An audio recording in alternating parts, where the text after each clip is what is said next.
Alright. Here we are again. We have the third installment. All stuck in the PS3 and ready to go. We will wait, say, 2.5 minutes. And then we'll get started. What's my volume look like? That should be good. I'm a little further away from the TV today because controller's wireless, so I can afford to turn the volume up a little bit more without it overpowering them or showing up too much in the background of the mic. So.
Okay, you take a drink, I'll go grab the controller and we'll get started.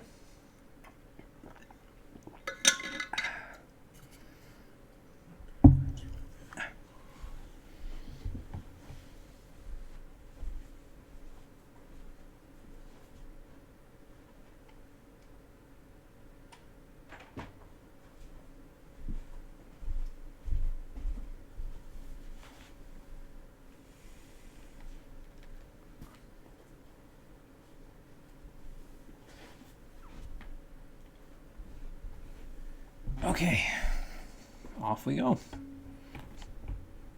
Oh, I'll be back in a sec. Let me turn this off for a quick second.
Okay, The series has started from the bottom.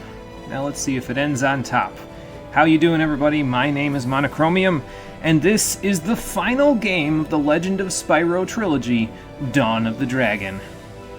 I'm going to press start now, because if you wait too long on the title screen, the game starts showing cutscenes from the game, and out of context, those probably wouldn't be spoilers, but, I mean, why take a risk, right?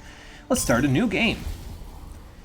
So, where last we left off, you may recall last week, we lost, and we almost died. But Spyro used his Fury powers to cryogenically, time Fury, however you want to BS it together, make us so that we wouldn't die. And so now Spyro, Cinder, and Sparks are all inside the Well of Souls in a collapsed rock tunnel. So let's see where the game takes us from there. But first, let me double check on my options, because there's a few things I would like to do. Subtitles can be on. Tutorial can be on, because I think there might be a situation where I actually want that on later. Vibration can definitely be off. We don't need any 6-axis stuff. And how did I have the sound options before? Because it definitely wasn't like this. I think I might have had the music slightly lower. I definitely had the voices be the loudest thing. This can go a little lower too, because this is a little loud. Maybe like that, actually. Okay, I think that's good. We'll see how it all sounds on the old soundboard when I'm done with the stream today, and if I have to make any minor adjustments, I will. The gamma's probably pretty good. This game's brightness, I think, should be just fine. I don't think there's any particular situation where the game gets too, like, dark for me to see anything. I don't think there's any, like, cave systems where that happens in the game, so. But I'm getting ahead of myself. For now, let's start the story mode of Dawn of the Dragon. You may have noticed, if you look at the tags on Twitch there, this will be a 100% run.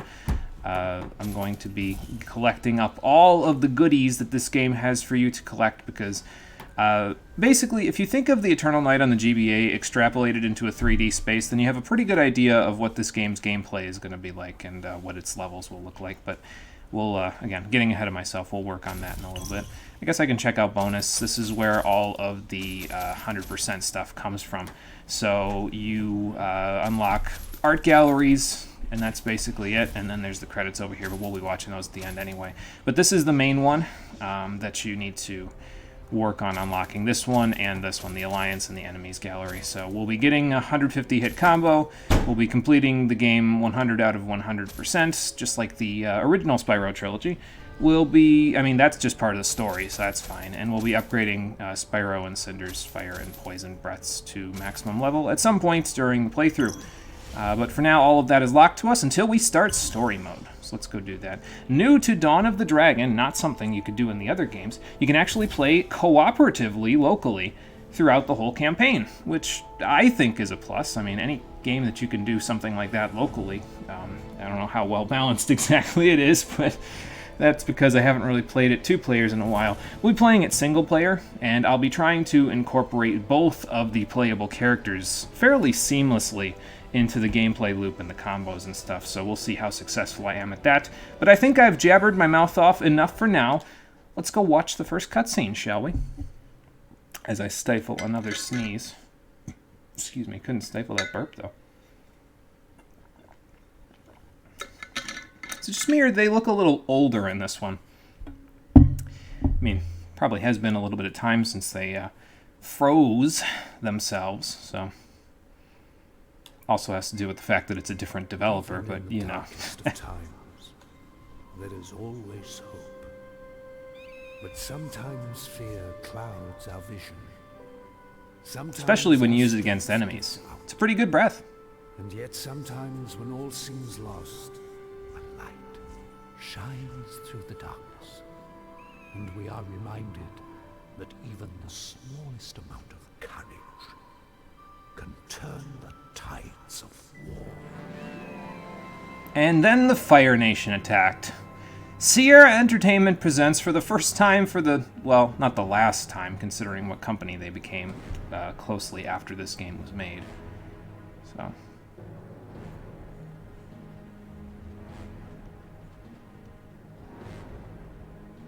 Those guys don't look like the apes that we're used to seeing from the past couple of games. Wonder what happened to those guys. That translates to strange dragonflies. They were a French development company that were... They developed stuff before this, but what an appropriate company name to turn to as the developer for this final installment. When Chrome Studios couldn't get it done themselves, they turned to a developer that literally named their company after something that they were inspired by and said, hey, we got this game we want you to help develop. Do you want to work on it? And they were like, are you kidding me? Of course I want to work on The Legend of Spyro, Dawn of the Dragon. And then they did. And this was the result. Blech. I can't. The dark eco is flowing through my veins!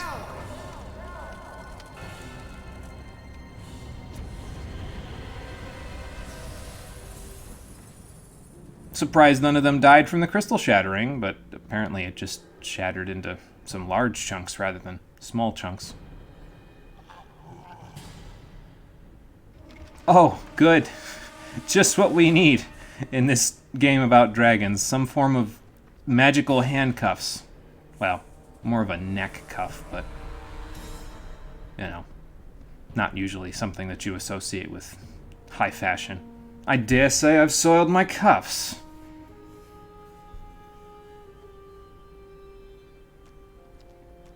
That was less of a Gideon Emery impression and more of a generic Englishman impression, and I apologize to Gideon Emery for soiling his line like that. Open your eyes.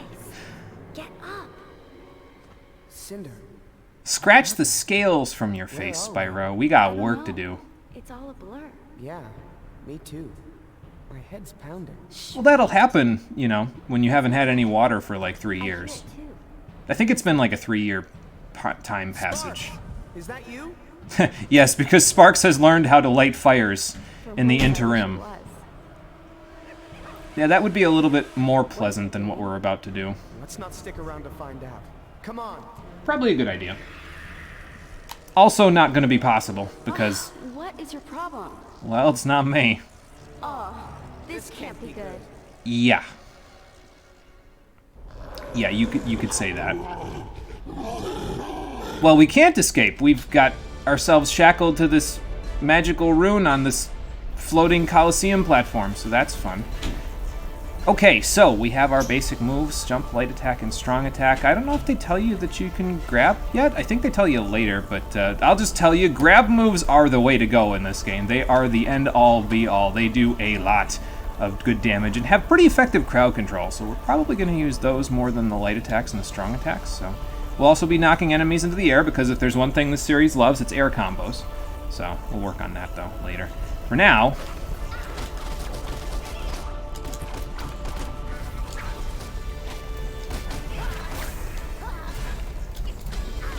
we'll just blast our way through a few of them.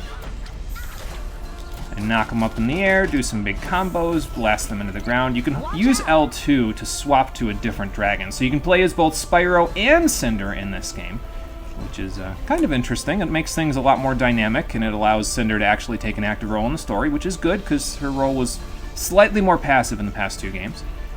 We can also block and evade. I'll mostly be using it to evade. I don't usually block too much, to be honest. Most of the attacks that you would want to block, you usually want to just evade them instead. You don't get any iframes on the dodge roll, but if you're away from the attack's hitbox, you're fine.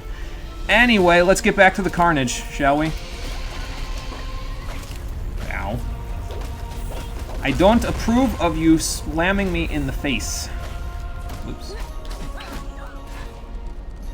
I'm pretty sure that guy's dead, so... maybe not. Now he is. He just needed one more good whack, that's all. Looks like reinforcements. That's probably not good. Yeah, here we go. Now we learned how to grab an enemy. And we can smash them into the ground to do a little crowd control. If you, what's it called? If you, use a heavy attack once you grab them, you can spin them around you. It takes a little bit of time to start up, but it's also a very effective form of crowd control. Now what you really want to do is you really want to knock the enemies into the air, if possible. Like that, and then once they're in the air, you can grab them. And then you've kind of got them at your mercy once they're up in the air. I'll take it over from here. which is why you want to use it. So, of course, that usually only works for the smaller enemies. When they bring out the big guns, like this, yeah, I'm not going to be able to grab that guy. We have to break this thing. It's holding us down. That's probably a good idea. Let's get this staple out of here. There we go. Now we can move a little more freely. Hello. Well, anyway, yeah, so we want to hit the golem's hand, so we want to dodge his attacks and then get to his hand as best as we can. I find Spyro to be a little bit more of a reliable source of damaging his hand for this part because his heavy attacks hit really hard. So, Spyro's kind of your melee guy. Cinder's a little bit more concentrated on the breath powers, but yeah, we'll do the best we can with what we've got. Wow. I guess you do get a little bit of iframes on the dodge roll, don't you? The little blue spirit gems there are, of course, spirit. Well, they're spirit gems, but they're experience gems basically. So you can upgrade breath powers in this one, just like in the previous game. So we'll try to grab them fairly evenly for everybody. Keyword is fairly evenly. This chain is slowing us down. We can't fight it. We'll have to move in unison. Follow my lead. Why should you lead? Uh-oh. Take cover! Well, I think you should both lead equally. That would Okay, make sense to good me. idea. You lead. But seems like Spyro took the lead pretty good here, because he dodged, so. Who is this guy? Why does his arrow defy gravity? No, that's like one of the only situations in this game where the animation sort of looks funky. It's just one of those things. It's fine. I probably shouldn't even have drawn attention to it, but it's okay. We're already here now, so we're going to have to keep going with it. Nice shooting, Tex! Even if the arrow defied gravity. Spyro, man, you're alive! And Sparks is here. Hey! It's good to see you too. You okay? You know, a little stiff. Voice keeps changing, but I'm good.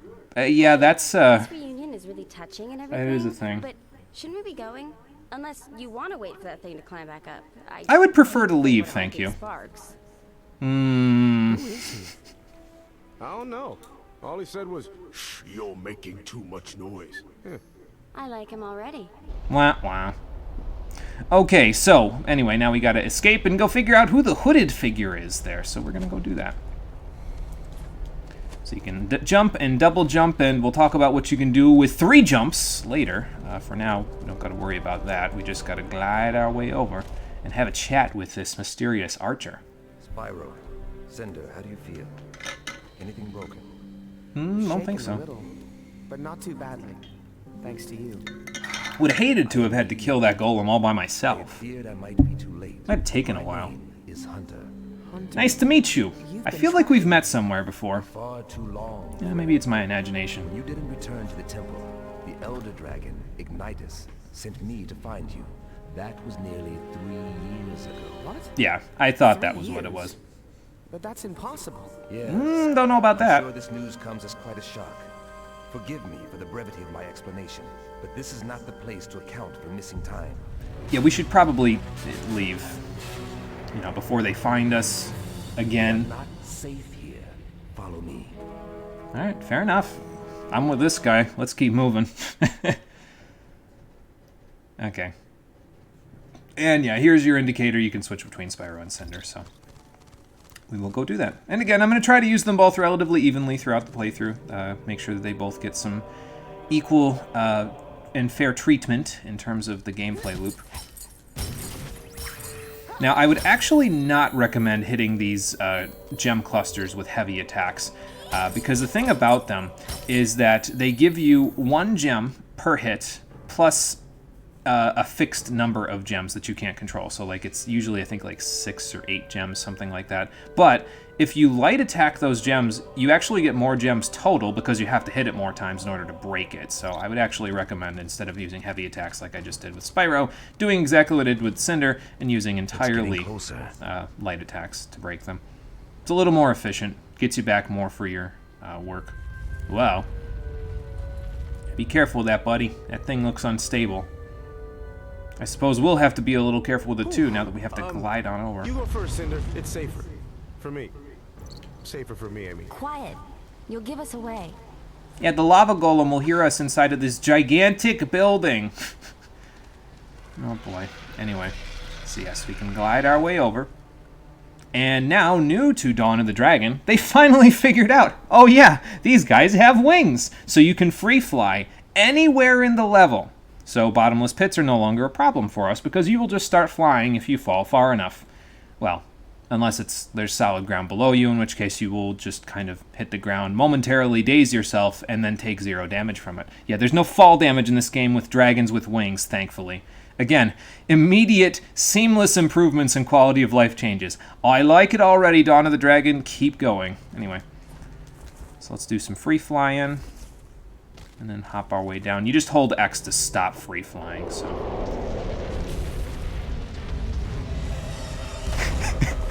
I always get a kick out of that animation.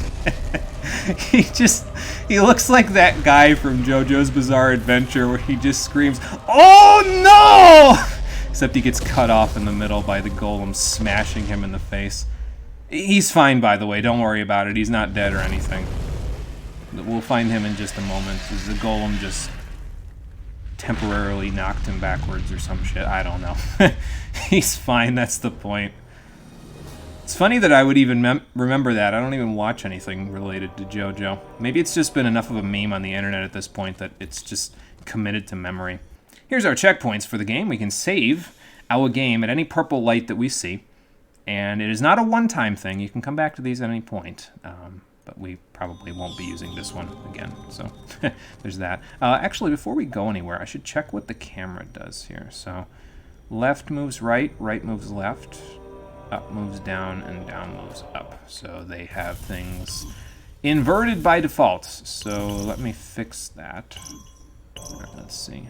Right, left, up, down. Good. Now we're good. Let's keep moving.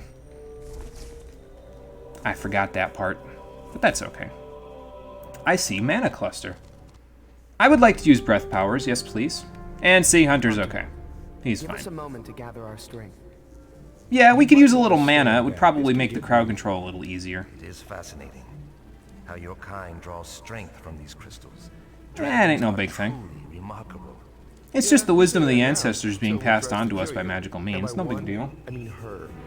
Oh, I am for aware of Cinder's Christ's sakes. but Ignitus trusts her, and that's good enough for me. So you may be wondering, is Sparks as much of an annoying little prick as he was in the previous 2 games? And I'm not going to say no, but it serves a narrative purpose in this game, so... You can wield many abilities that others cannot. I see the Chronicler's still keeping an eye on It us. is time to awaken these powers within you. Fire, electricity, ice, and earth. So yeah, Spyro gets all 4 of his old powers back. While most Right other away. dragons can master only a single element, your exposure to the darkness has gifted you with abilities most uncommon. Ooh. Poison, fear, wind, and shadow. And Cinder gets those 4 elements. Such a cool combination, too. Yeah, her elements are really cool. Like, you usually get to use some stuff with her. I mean, you get poison in some games, you get wind in some games, you get shadow in some games. You never get fear. I've never seen another video game use fear effectively as an element to attack your enemies. Maybe Darksiders does that, but I haven't played any of the Darksiders games. Well, something to do later. But you never get this combination that she has. And she can use all 4 of these elements right away, unlike in the previous games where you had to unlock them. And that's actually really nice, because it lets you get used to the elements over time and then build your combos as the game goes on, rather than just using the elements that you start with, like I did in the Eternal Night, or just using the elements that are most effective, like I did in A New Beginning. Anyway, let's get some mana. Grab a little bit for each, just kind of rapidly switch back and forth. There we go. And we'll break some more later, but for now, we gotta fight. Give me some covering fire there, Hunter. Not sure if he actually does, but I am gonna use the stuff we've got to do some stuff here. Oops. There we go. Come back here. Ow. Trying to grab. Obviously, it's not working.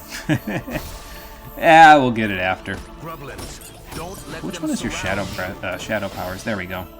Cinder's shadow breath, quote-unquote breath, it's not really breath yet, it's more of a shadow power, basically, is the most broken power in this game by a long shot. Most of the other powers are pretty well balanced, I find, but Shadow is just dumb broken because it costs very little mana to use. It knocks every enemy up in the air in a wide radius, and in addition to that, you can also jump after them and grab them in midair and continue to pummel them like this. And then you can knock them back down to the ground. Then you can switch to Spyro, switch to Electric Breath, and his Electric Breath actually stands enemies up when it gets used. So that is pretty significant. I don't know what's happening here. I thought this guy was already dead. But I'll take a few more gems out of him. That'll work. Alright, anyway. Let's swap back to Cinder, blast some enemies up into the air. It has a lingering hitbox too, so as if it wasn't busted enough already, it's really incredible and I like it. And I am going to use it quite a bit. I got it. As you can plainly see. It's usually the bread and butter to start a combo with, to be honest.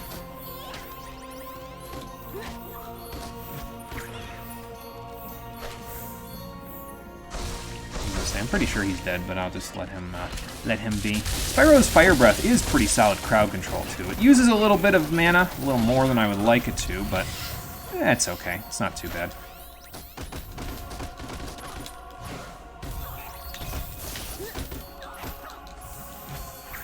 There we go.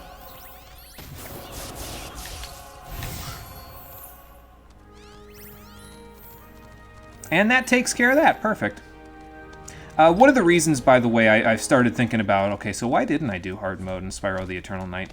One of the reasons I thought about it was, I said, you know what, it might be a little jarring to go from a game like that where it's, you know, it's actually reasonably challenging. It's a fairly difficult game, hard mode in the Eternal Night on GBA.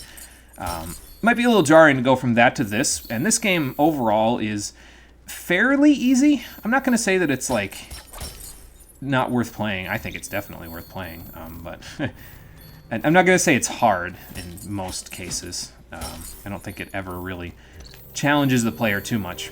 Which, I mean, sometimes you don't need to do that, but I thought it would be too jarring to go from a game that is actually, like, punishingly difficult at times to this, block our path. which we must get through. is a little easy. Yeah, same thing as before, though. You can use the powers that the dragons have to interact with the environment, and I'm pretty sure every power interacts with the environment in some way, so. And these are experience gem nodes, blue gem nodes. These actually are collectibles. Now, these are ones you can use heavy attacks on because each blue gem node gives you 1,000 experience points that you can use for whatever you want, and we'll talk about the upgrade system in a little bit. But first we have to drag this adamantine orb upstairs, which we definitely cannot do at the moment. Let me drop this real quick. You can drop it by pressing the square button. Kind of need to press this lever real quick before we can bring it up with us. So let's do that. And that'll activate some platforms for us. Perfect. I'm actually going to have Cinder grab this one because, if I recall correctly, Spyro has to interact with the environment with the next one to actually move it. So let's pull this bad boy up here, and yes, so we actually have to have Spyro use his Electric Breath. I think you're supposed to, yeah, get a tutorial on this, but this little runic switch here, kind of like the ones in the Eternal Night, will allow you to, with Electric Breath, you can activate it, and that'll pull the platforms out for you. So that's kind of nice. Just gonna grab me a little mana real quick. Cinder, do you need any mana? I don't think so. All right, Spyro, she took a turn, now you take a turn. Now you may be wondering, okay, so why don't you just use free flight to get all the way to the top here? Well, there's two reasons for that. In order to prevent you from completely breaking most stages with free flight, they actually put strong wind currents in a lot of the levels to prevent you from just flying straight up. So if we look around here, you can kind of see near the waterfall, it looks like the wind is moving up, but it's actually pushing straight down on you. So if you tried to free fly up there, you'd fall back down to the bottom of the area here. But in addition to that, this adamantine orb that they were talking about before is incredibly heavy, and it's all we can do to just fly around here, to be honest. Now, the AI will sometimes just free fly even with it in their inventory, but yeah, you're not supposed to be able to. That's the point. There's a light up there. We must be getting close. Hopefully we'll Here, see the surface this way. soon. This leads to the surface. But I don't want to go that way yet, because actually we want to go back this way. If I recall correctly, there's an upgrade that we can grab around here somewhere. I forget where it is exactly, but I think it's over here somewhere. Yeah, here it is. Let me drop down. This, once I break it, there we go, is a life crystal. So Spyro and Cinder each start out with a specific amount of health and mana, but there are red and green crystals, life and mana crystals, that you can collect in order to upgrade those. Another one of the collectibles we can get. Spyro gets more life upgrades than Cinder does, but Cinder gets more mana upgrades. So for Spyro, it takes 4 red crystals to upgrade his life, and so he gets a total of 5. And Cinder, it takes 5, and she gets a total of 4. So there's a total of 20 red life crystals in the game, and 20 green mana crystals in the game.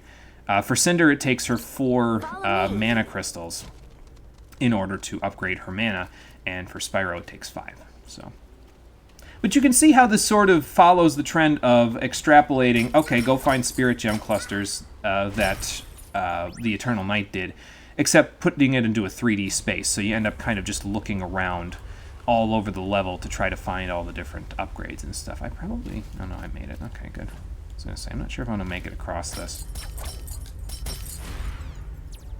There we go. And yeah, so here's our first green magic crystal. So as I said, Cinder needs 4 of these to upgrade her mana. Spyro needs 5. So that's that. But just look around. Usually these things aren't too hard to find in these levels. Sometimes you get them for defeating clusters of enemies as well, so sometimes you just got to do that to make things work. I think I have to free fly to get back up here, if I recall correctly. If you mash the X button while free flying, you can get a burst of speed occasionally. I'll probably do that later. We shouldn't need it too much for right now. You can also evade right out of the air, use a dodge roll to just stop yourself mid-flight, depending on how close you are to the ground, that is. If you're too far from the ground, you can't do that, but it'll just dodge roll you, and then you'll just end up it's still in flight anyway. Which sometimes you want to do that because you're trying to dodge in midair, but no, not always. I forget how to get this one. I think you might have to go up to get it. Like you might have to go up and then fly around to get back to it, but I'm not 100% sure about that. We might be able to get it from here. Oh, we can. Good. There we go. Grab a few of those and we're good. Hey Marie, how's it going? Free flight that doesn't break the level. I missed that. Yeah, it's actually a really good feature in this game. It's probably one of my favorite new mechanics that they added in this one. And it's actually fairly well balanced because, of course, you can't just, completely break the level with it by free flying to your objective because of the strong wind currents. So, I mean, it's a bit of a convenience that there's strong wind currents in 50% of the level, sure, but it's done for a game mechanics purpose, so I understand it. It's not a huge deal. Doesn't bug me all that much. All this hunting's making me thirsty, though, so let me take a drink real quick. I think one of the only things that I'm not a big fan of, though, when it comes to the collectibles in this game, is that they don't let you, as far as I know, they don't let you look at how many collectibles you have within the level itself. You have to go to a different menu back on the main menu in order to do that, if I remember right. And I would rather not do that, to be honest. I might turn the tutorial messages off after the intro here, just so that I don't have to look at them the whole time. You'll notice that occasionally there's this green lightning that's attached to our body. That is the snake chain that those grublins attach to us, preventing us from getting too far apart. So it's sometimes an annoyance, depending on what you're being asked to do in the level, but usually it's not too bad, especially in single-player mode, because, whoa, okay, hold on. Hold the phone, I went too far. You're supposed to drop down from this, actually, by pressing circle. Like that. There you go. A little better. Yeah, it's usually not too much of an annoyance, especially in single-player mode, because the CPU, if it can't get to you, it will just teleport straight to you, so it's usually not too big of a deal. It's not to me, anyway. You tried to co-op this with your brother. You're positive he made you be Cinder and he dropped it before we were half done, so you finished it yourself. Fine, I'll do it myself. I don't know why he dropped it. I mean, the game is... I think it's pretty good, so... It's... I mean, it is what it is, I guess, but yeah, it's pretty... I think it's pretty good. It's the best of the trilogy for me, personally, but... I don't know. I guess, you know, people's opinions will be people's opinions. So anyway, we've gathered a few experience nodes here.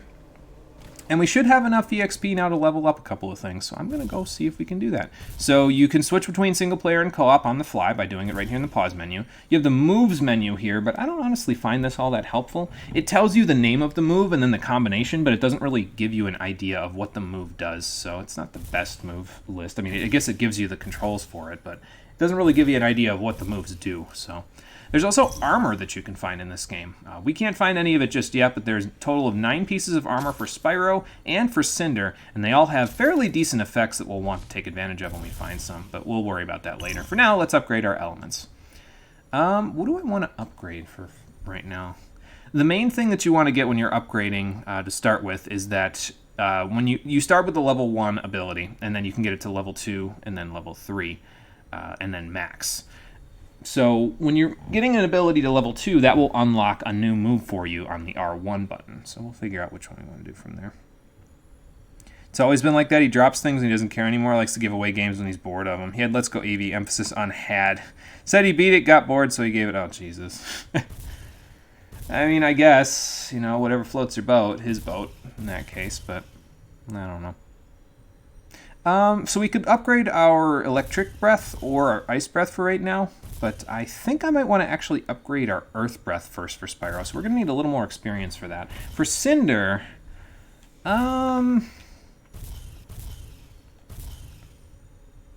honestly, it's pretty much just upgrade her Shadow Breath. Like, that's usually priority numero uno for me. Now, you may have noticed when I looked in the bonus menu, you do need to upgrade her Poison Breath to maximum to get something out of the game. You also need to upgrade Spyro's Fire Breath to maximum to get that, but we'll work on that as we go through the game. It's not really a huge deal at the moment.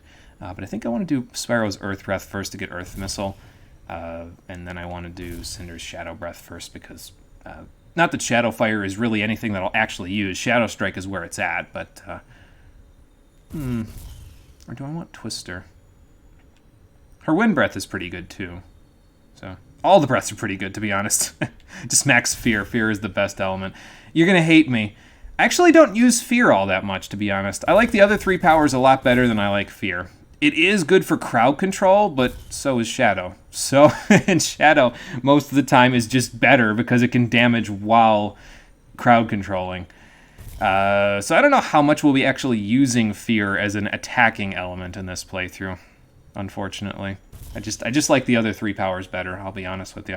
I know that's blasphemy, but... You know what, we'll hold off for now. We don't really need this stuff that much for right now. Mainly, we just need Spyro's Earth Breath upgraded. At least that's what I would prefer to have. There was the burst of there was the burst of speed that I was talking about. Like you can see how Spyro's glowing there, and then he'll kind of do a little twirl, and his wings he'll do a little spin in the air, and he gets a burst of speed when he does that. We can't really see the burst of speed for right now, but we'll make do with it later. Oops, there we go. You're memeing. You just like the concept of breathing concentrated fear. It is a cool concept as an element. It's just that, yeah, I don't know. I just don't find it as useful as... I used it a lot on my first playthrough, but that was because I didn't know the raw power of Shadow Breath at the time. I wasn't aware of how incredibly broken it was, so it didn't really occur to me. And I was like, yeah, fear? Holy shit, yeah, that's awesome. I'm never going to get to use fear as an attacking element again in a video game. So, we might as well use it, but it's okay. Yeah, Shadow is broken, you just fangirl over fear. No, I get it, because, like, what other game lets you use fear as an attacking element? Like, the only other game I can think of that uses fear as an element at all is Final Fantasy II. And the fear spell in that one is... well, it's situationally useful, but it's not as reliable as most of the instant death spells in that game, which it functions like an instant death spell in that game, but it's not as reliable because the enemy still has to run away. And they don't always run away. So. Whoa. He's back. We should probably run. Keep going. Just saying. I'll distract it. Okay, so yes, if you want to move between climbing zones or move more quickly in the same climbing zone, you can use X to jump between the areas. So we'll be doing that in a minute. But first, I gotta wait because that man is trying to smash me. There we go. Let's get the heck out of here. Wow. Where's he gonna smash now? Oh, hang on. Get me the hell out of here before he smashes me in the face. I don't want to die. Wow. Now we could go that way first, or we could go get some hidden treasure over here. Yeah, there's a spirit gem cluster over here, so we're gonna go grab it. My favorite way to break these with Cinder specifically is to use her square, square, triangle move, because that does enough hits to break it. It's 5 hits, and that's what it does. For Spyro, it's a square, square, triangle, triangle. That usually breaks it for me. Oh, okay. Wow. And you may have noticed earlier, but this game does not buck the trend of the times that it came out, where it uses QuickTime events during some of its cutscenes. I don't mind these, though, because they're usually fairly unobtrusive, and they make you press the buttons that you would have been pressing if you were playing the game at that point anyway. Like, they'll always have you press X to jump out of the way of something, they'll always have you press square or triangle to hit something, they'll always have you press the shoulder button to evade, so... That crystal radiates with dark magic. Destroy it quickly. Doesn't bother me all that much. What does bother me is this dark crystal, because it saps up all your mana. You have no mana. Well, we have mana now, but it's because I broke it quickly. Now, before we continue with the level, you may want to heed the advice of this tutorial message, where you look for elite enemies hidden throughout the game. And in this particular case, we have to go all the way back down to the foot of the waterfall in order to find this one. Not too big of a deal, though, because, I mean, it'll be an interesting fight, so... Let's grab a little experience first, though, and maybe top ourselves off on this. Now, Spyro, how you doing? I think we're all at maximum for right now with our life and stuff. I want to switch to Cinder for this part because her, if I remember right, her Shadow Breath is what breaks the shield that the elite enemy has. We'll talk about their shields when we get down there, but for now... Ew, Final Fantasy II and having to figure out what shit does with no indicators. I'm looking at you, Aura. So, if you want to know, I'll just tell you what Aura does right now before we even get to the playthrough. Like, I can extrapolate on it right now, because it's actually pretty simple what Aura does. You have to know the game mechanics in order to know what Aura does, but it's actually pretty simple what it does, so I can tell you right now. Aura, there are 8 different types of enemy families in the game, and it's like earth enemies, magic beasts, aquatic enemies, dragons, undead, that sort of a thing. And Aura allows you to set those effectiveness against those enemy families on your weapon. When you have an enemy family effectiveness on your weapon, it adds 20 to your attack power. That's it. That's all that Aura does. And it's not reliable in the slightest to use as a spell, because you have to hit all 8 levels of Aura in order to get undead effectiveness on your weapon, and all it does is add 20 attack power to when you're fighting undead, so... It's completely worthless as a spell. It's an interesting mechanic because it makes weapons a lot more powerful than they could be, but it's not really useful as a spell. At least in my opinion. Don't those change if you reload the game? Remember one enemy having a different shield. Yeah, so if you die during a fight with an elite enemy, it will actually change the shield that it has. But let's go look at the elite enemy down here before we get too far ahead of ourselves. We want to go back down here anyway, because there's actually more spirit clusters down here for us to grab now. So we're going to go look. You may have noticed that in the cutscene when that guy respawned over here, he actually left a couple of spirit clusters over here for us to grab. I missed these in my first playthrough and had no idea they were here, but they actually don't spawn the first time you're down here. They don't spawn until he leaves, or rather he enters the screen there. So the elite enemy should be right over here somewhere. They'll actually show you where they spawn, though, to give you ample opportunity to get out of their way. But yeah, so elite enemies are very strong, but they reward you with a lot of experience points. I think it's somewhere along the lines of 10,000 that you can split between your different party members. So this guy has a shadow mask on. So that means in order to break the mask, you have to use that element on him, which is what we did just there. So And now I'm going to use Shadow Breath to completely, whoops, to completely break him once I get down from here. Hang on. I'll get this eventually. The grab isn't working the way it's supposed to. All right, Spyro, can you grab this guy? Thank you.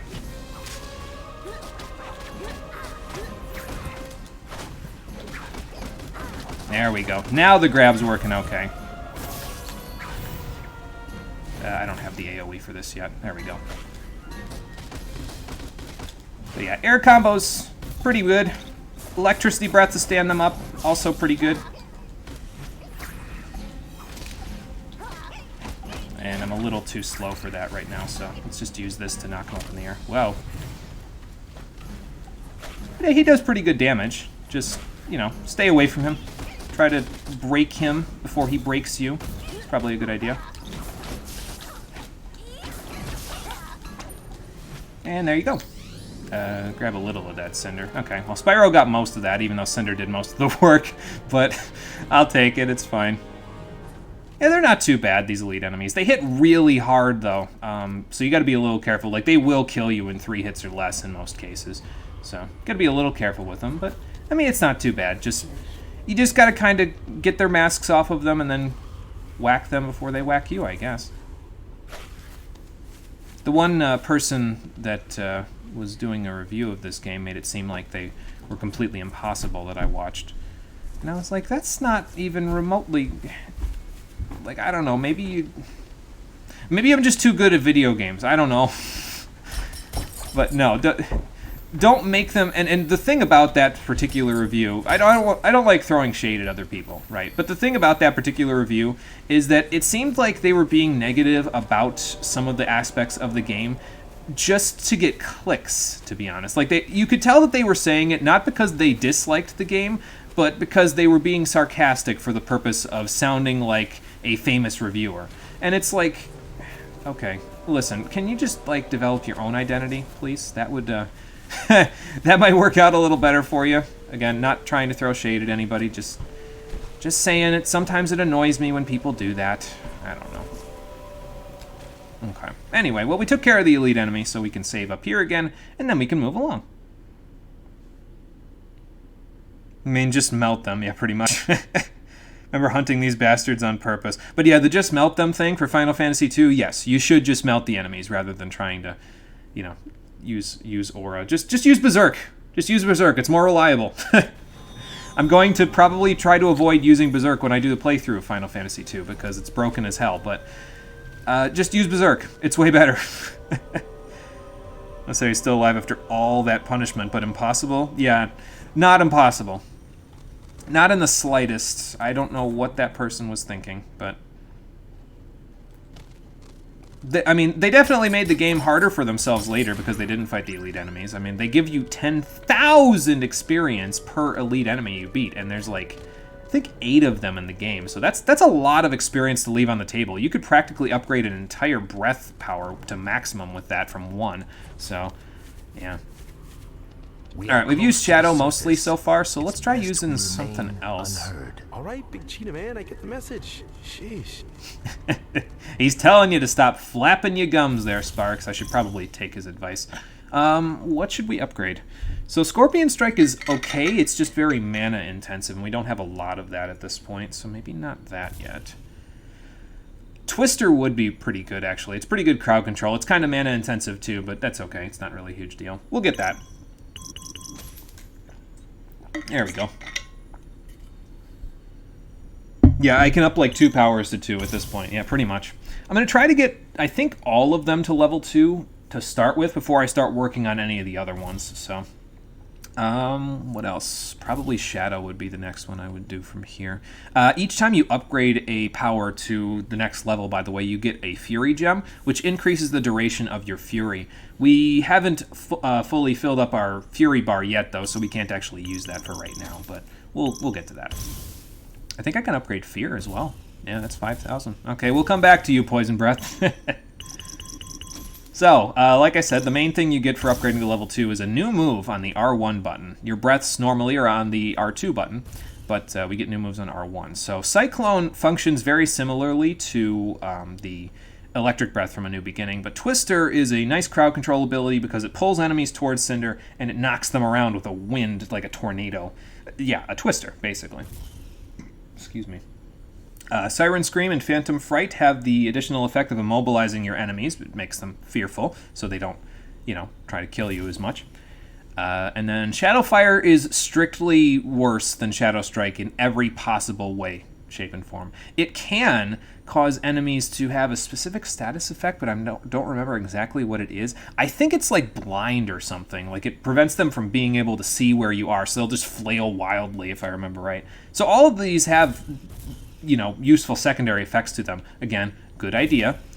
I just usually don't use the Shadow Fire all that much because Shadow Strike can also set that blindness. It's just that usually the enemies don't live long enough after you use Shadow Strike on them to actually take advantage of it. So for Spyro, all of his powers are pretty solid except for Earth. I usually don't use Earth all that much. Fear and Earth are the ones I usually don't use all that much in this game, but everything else I think is pretty well balanced. Really, Fear and Earth themselves are well balanced too. It's just that Earth takes a little finagling to do. You kind of have to jump up in the air with Earth and fall to the ground with the boulder to do damage with it, which isn't a bad thing. It's just more work than I'd like to do when I can just zap them or breathe fire at them or shoot ice spikes or a snowstorm, which is essentially Twister except ice elemental. So we'll work on that. 5, 8, that's 15, 19. We can upgrade all of these. Let's do it. Perfect. So yeah, we'll have to have Cinder get the kill on the next elite enemy to make sure she gets enough experience to catch up to Spyro, looks like, because she's a little behind at the moment, but that's okay. And last one. And I guess since I gave an impression of what Cinder's breaths do, I should also do that for Spyro. So you got your Dragon Fire, your traditional. It sets enemies on fire, and as far as I'm aware, it's a dot, just like the Poison Breath that Cinder has. It sets some damage over time on the enemies. I think it could also send them panicking in fear. So Comet Dash is a slide tackle. It has decent AoE, and it's pretty powerful. It's just very mana-intensive for Spyro, and that becomes more of a problem for him than Cinder, as we'll see later. Ice Spikes will immobilize enemies with higher levels, and then Snowstorm is, like I said, it's like Twister, except Ice Elemental. Snowstorm does really good damage, though, for the amount of mana cost that it is. It's probably Spyro's most powerful attack in the game, and we'll be using it maliciously later on heavier enemies, so we'll get to that later. You got Earth Boulder. For right now, the boulder just lets you be stationary. I think it gives you a little extra defense, too. But it's just a stationary thing. You have to jump up and then hold R2 to transform into the boulder and slam down on enemies. So, Earth Missile is a more traditional Earth attack. It shoots basically a rocket launcher at the enemy. It does pretty good damage from what I know. We want to have Earth Missile, though, for the next elite enemy because it's going to be weak to Earth on the first go. And then you got your Electric Breath. Lightning Bolt has the added effect not only of causing enemies to ukemi, or stand directly up when they fall down, but it also disarms enemies with weapons, and that's really nice, especially in the later parts of the game where most enemies we'll be fighting will have weapons. Because if they're too busy picking up their weapons, they're not busy smashing me in the face with them. And then there's Electric Sphere, which is, I think, a ball and chain, if I remember correctly. It basically has an electric ball that you can whip around you. I never use it. I usually just use Lightning Bolt, to be honest, so that's what works for me, but you can experiment and use what works for you. Just figure I'd give you a good idea of what you're in for while we're at it. So the horn. It must be part of some sort of locking mechanism. Honestly, why not just a lock and key like normal folks? That would be too easy in here, Sparks. You know that. Let's top off on some mana real quick. There we go. Grab some for Spyro. Oh, he's actually already pretty good on mana. Where'd you get all that mana from, Spyro? How'd Cinder end up with so little? Well, actually, I know, because she was using her Shadow Breath on everybody. Let's get Ice out for Spyro, and yeah, you can use Poison for now. Before we start turning the wheel, that'll pull this down for us, so we can start using... We're going to be using Wind Breath to take care of business with that there, but let's just set a little poison on everybody. There we go. Hang on. Trying to grab you. Hold on. And spin you right round and round and round.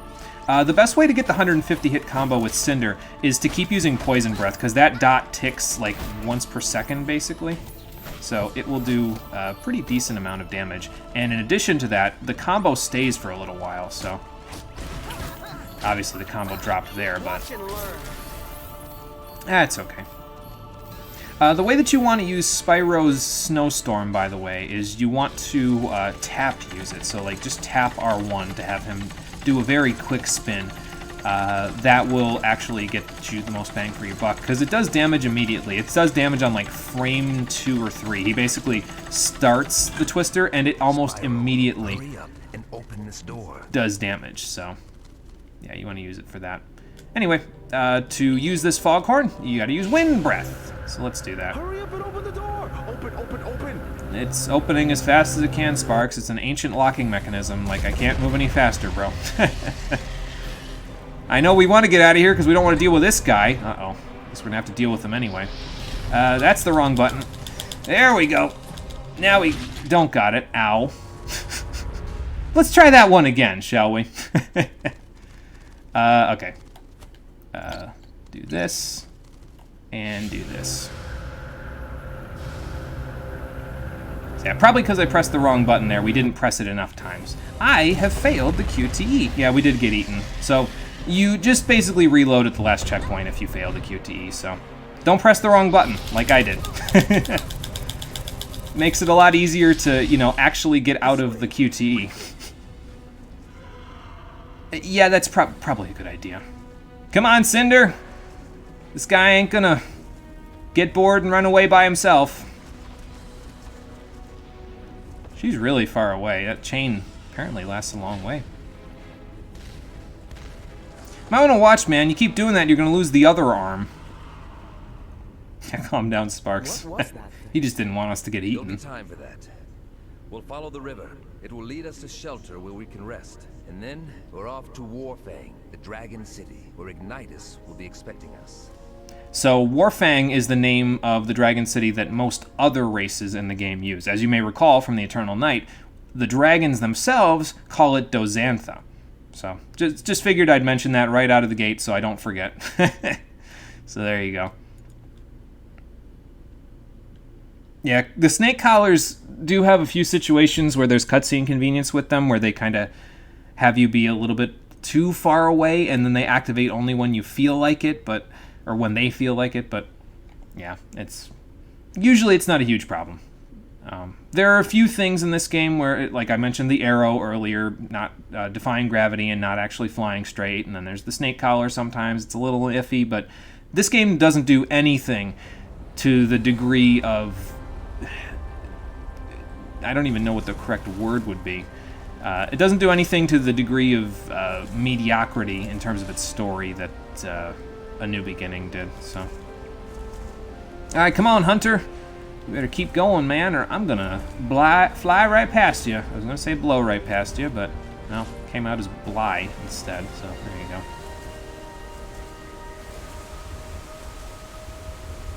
But yeah, nice graphical upgrades that this game got. This game looks really good still, even though it's a PS3 game. The only problem, you may be noticing it right now, and you'll notice it more when we hit the ground. Sometimes it chugs. And I'll be honest with you, I think it's the water to some degree, but I think it's also the grass. This is a lot of grass. And I understand, I mean, it makes the place look really lush, but it makes the place look lush in about 15 FPS most times. Usually you don't see it chug this badly after we get past the next level, but, well, we'll get to that later. To think, this is already so much better than New Beginning was. Oh, I know, by a mile. Like I said in the beginning of this, it's basically extrapolating the Eternal Night on the GBA into a 3D space and making its own quality of life changes, so it's pretty good. Okay, I think this will be our last tutorial message. I'm probably going to turn them off after. Well, no, maybe I should keep them on for a little bit. Maybe for the first stream I'll keep them on, and then I'll turn them off. Because we get pretty much everything we need to know out of the tutorials by the end of this stream, so by the end of the next level. But anyway, if there are enemies nearby, you can't save! So maybe, Cover me. you know, take care of them first. We got some new enemies, these flying grublins. You can take care of them the same way you took care of the other ones, so... I don't have that yet, do I? No, I do not. Okay, that's fine. There we go. Nice. Spyro, you want to take over? Whoops, hang on. There we go. But yeah, for now the enemies are still pretty small, so we can still maintain our hold over them in the air, which helps a little bit. And there, now we can save. But before we do that, let me refill a little bit first. I don't think Spyro needs any, does he? Nope. Okay. And I don't think either of us need these because we've got that maxed out. But before you continue, you're going to want to go back here because they try to hide these on you a little bit. Yeah, you got to look everywhere to find these things. So they're usually not too far out of the way, but sometimes they try to trick you and hide them in places you wouldn't expect, like up here. Yeah, you got to fly up against the grain of the waterfall here, and that'll lead you to this one. This one is a monster for me to find. Well, it was. I guess the better term there would be this one was a bastard for me to find at one point on my first playthrough. I was looking everywhere. I didn't even think to look back at the waterfall. But yeah, there you go. We can see a green mana cluster up there, so we're gonna go grab that in a little bit. But first, let me grab this, and then we'll save, and then we'll move on. I'm digging the music too in this game. They kind of do that thing that the Eternal Night did in a way, where it's atmospheric and it sounds appropriate for the level, but it employs a lot of other melodic things that music does, like the use of leitmotif, and you know, there's a little bit more of a catchiness to some of the tracks, to where you'll remember them. It's not just going to blend into the background in a lot of cases. So, but before we move on, I think we got to go up here. If you miss something, by the way, don't worry about it too much. There will be plenty of time for us to go back and collect up the stuff that we missed. Well, there will be one specific point on the last stream that I'm planning, because I'm thinking this is going to be about 4 streams if I get everything done that I want to on each given stream. So, I got this. Let's see. Well, there we go. That's what I wanted to do. Yeah, I'm thinking it's going to be about 4 streams. So, basically, there will be one point at the end of the 4th stream, or near the end of the 4th stream, where we'll have time to go back and find anything we missed. So there you go. Don't worry about it. I got it. You love Cinder's personality. She does have a pretty good... I think that the voice actor does a pretty good job of kind of showcasing her sort of... what's the right word? I'm trying to look for like a descriptor that doesn't make her sound snobbish, I guess. But she's almost got this sort of like standoffishness, but it's kind of endearing in a way, to be honest. It's like, well, I've seen some shit, and I've definitely been to some places, some bad places, but it's almost a little bit of snark, I guess. But it's not snark in the way that Sparks tried to be in the previous games, where he just came across as a dick. It's snark in an endearing way. So... yeah, she's pretty good. She's actually probably one of my favorite characters in the game, to be honest. Just I like what they do with her character arc in this one, I guess. That's probably the best way to put it. You probably need these more because of the fire breath. So, yeah, don't get used to this chugging that the game's doing. It does this sometimes, but it's not always going to do this. It's just because we're in an area with lots of water and lots of grass. And if there's 2 things that older consoles definitely could not handle, it was water and grass. Definitely not a big fan of either of those things. So, they found us. Yes, they have. Or have I found them? Let's find out. Oops. No, that's not what I wanted to do. Definitely trying to just blast them and then grab one of them, but, well, it doesn't seem to be working all that much. Let's try out Twister, shall we? Or Snowstorm. Yeah, see, that does really good damage to those guys. Practically annihilates them in one hit, so... and I guess I just used Shadow Breath, so that's cool, too. Don't let them escape, or others will come. I don't think there's a reinforcements mechanic in this game, Hunter. I think you're just talking out of your ass at this point.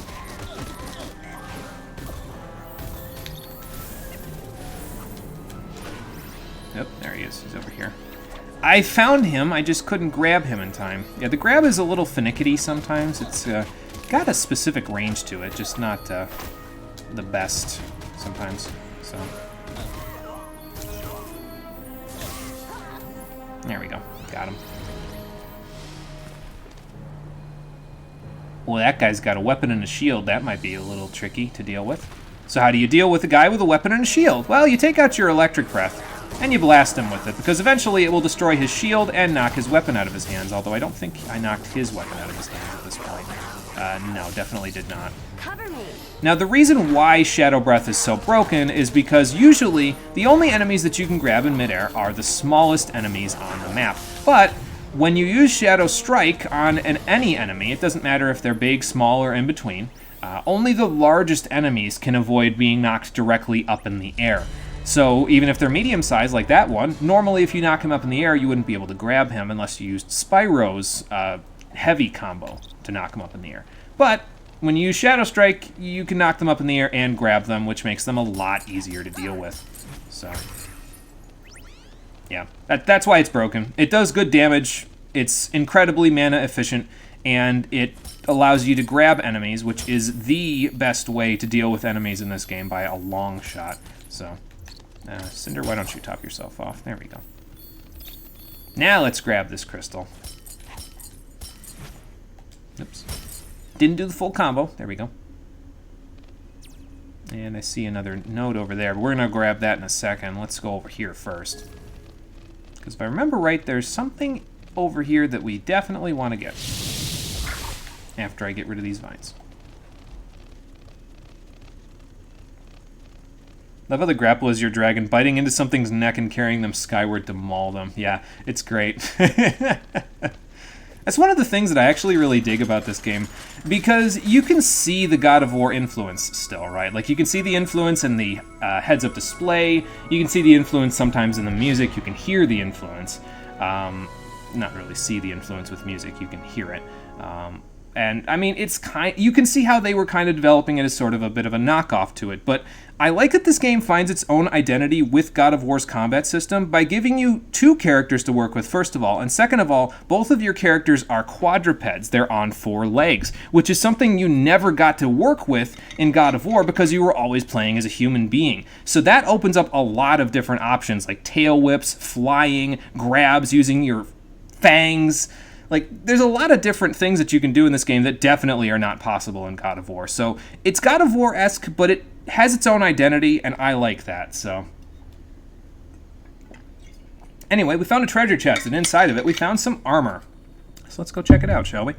I think it was for Cinder. I was too busy on my soapbox, so I wasn't paying attention. Oh, it's for Spyro. Okay. So yes, you have 3 different sets of armor in the game. This one is part of Spyro's offensive set, I think. The first set is usually an offense set for the dragon, the second set is a defense set, and the third set is a fury-based set. Usually you get these later than the other 2, but not always.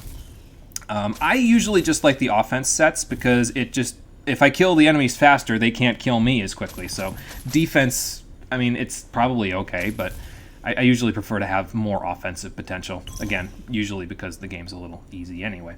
This one's really nice for Spyro anyway because it increases his attack speed. He's pretty slow normally when he's using his heavy attacks, but with the increased attack speed, he hits, I think, like 25% faster, so it almost puts him up to about as fast and as lithe as Cinder is, and that's pretty useful. So we'll make do with that, that's for sure. Speaking of God of War, who remembers Heavenly Sword? Not me, unfortunately. I have no idea what that is, but it was probably God of War-esque since we're talking about it after talking about God of War. I'm just going to check over here, see if there's anything that I missed. Yeah, it's pretty much just these first 2 levels that chug like this. So, after that we won't have to worry about it too much. I guess you could get over here like that, and I probably will, but let's grab this first before we get a move on here. Looks like Cinder's got enough now to upgrade her poison breath, so let's do that. Because, well, Scorpion Strike might actually come in handy for this next part, so. Oh, it was female God of War? You never played it, but you've seen some and it's fun looking? Okay, well, maybe I'll have to check it out, see what it's all about. Alright, there we go. So now everybody's pretty much ahead full. Spyro is about, looks like 6,000 experience, almost 7,000 experience ahead of Cinder, so we'll make do with that. What do I want to upgrade with him first? probably ice, because again, Snowstorm is incredibly powerful, so we'll want to keep an eye on that for him. We probably won't be able to upgrade it to level 3 until the next level, though, when we fight the elite enemy in that one, but we'll get to that. As for Cinder, I probably want to upgrade her shadow abilities, because what you get for level 3 basically is you get a more powerful version of these two things. So Shadow Strike will become a more powerful version, Shadow Fire will become a more powerful version. Same thing for maxing it out, it gives you an even more powerful version. And when Cinder's Shadow Strike is maxed out, she can one-shot small enemies all the way up to the end game. It's ridiculously powerful. Same with Spyro with Snowstorm, he can one-shot them for a very small amount of mana. So if they're on top of you, you just click R1, they're all dead. So we'll be working on those as a form of DPS for us, and we'll work on the other ones as we go. The dot from fire and poison isn't too bad either, it's just that I like the burst that the other ones have a little bit better. Here's another magic crystal. They call it a magic crystal in this one instead of mana. I think I was misspeaking earlier, but well, you know what I mean. Let's see. Do we need to top anybody off? Let's see. You're good in both. You're good in both. I definitely want your Earth Breath out, though, so I can shoot some Earth missiles. Don't you love how you jump from 4 to 6k to 21 to 32k? Yeah, I hope that the experience creep is a little bit high, because it's going to take a little while to get all that experience, even if we get 10,000 of it from this guy coming up here.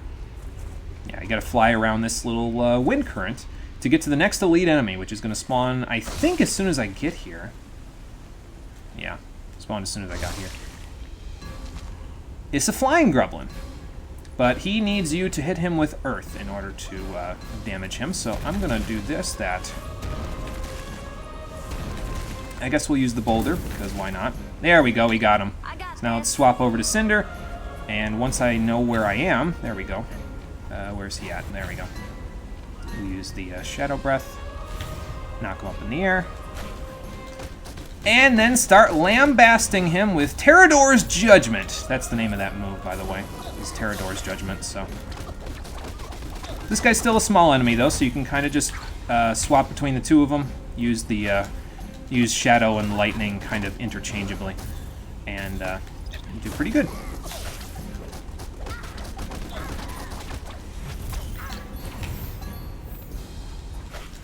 Sometimes Shadow has a bit of a delay on it, so don't worry about that too much. I'll take over from here. Gotta remember to let Cinder get the final blow here, or just swap to her before he dies. There we go. Yeah, see, now they're about even. But yeah, these first couple of guys, not too bad to deal with. Let's see. I'm trying to think when the elite enemies start getting difficult. I remember the one in... not the last level, but like the second to last level is pretty difficult. Most of the rest of them aren't too bad, though. So, but anyway, for defeating that guy, not only do you get a lot of experience, but you also get another chest with some armor in it. So let's check it out. Last 2 or 3 were a bitch. Oh yeah, I remember specifically the third to last one, I think, being a problem. Just because he seemed like his mask didn't fall off for some reason. I don't know why. I was using the correct element as far as I was aware. I just couldn't get his mask off for some reason. But we'll figure that out later. For now, let's head back down into the level.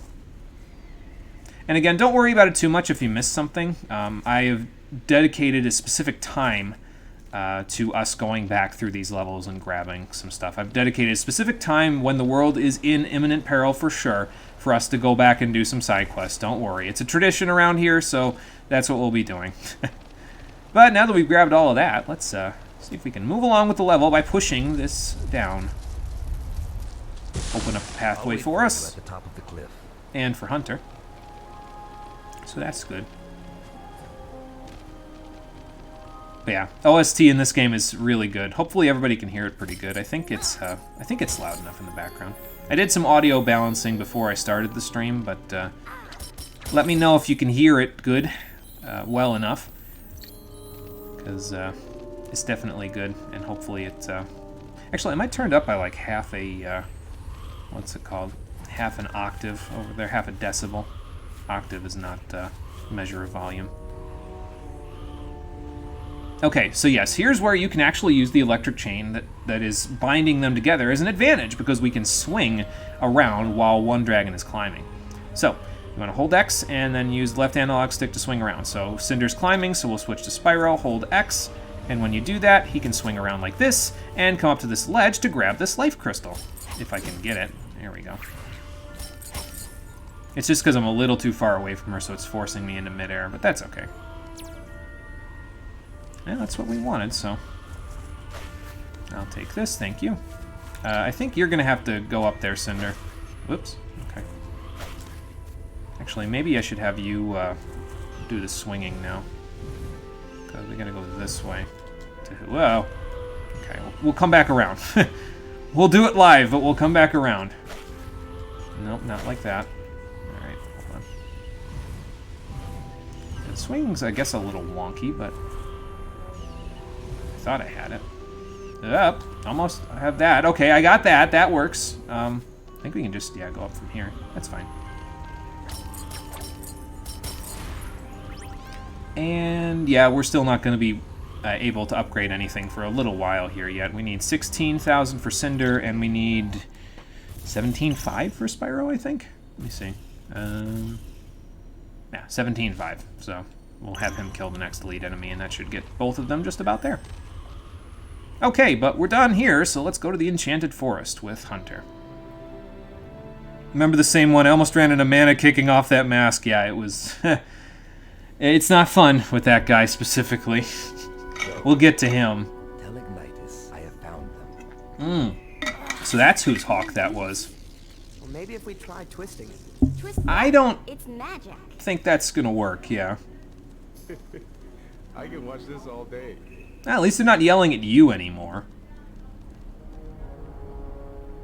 That's an active volcano, hello. He's returned, hasn't he? I am afraid so. Just shortly after your disappearance. Yeah, that might be partially my fault. Fueled by hatred and malice, reclaiming the throne at the temple, which, through some dark magic, he now suspends above the land, a symbol of his dominance. We're gonna need to take that back. Ever since, and every day, his forces grow stronger, and ours lose hope. Fantastic. They were all counting on me, and I failed. How could I let this happen? Some things are beyond your control. You shouldn't blame yourself.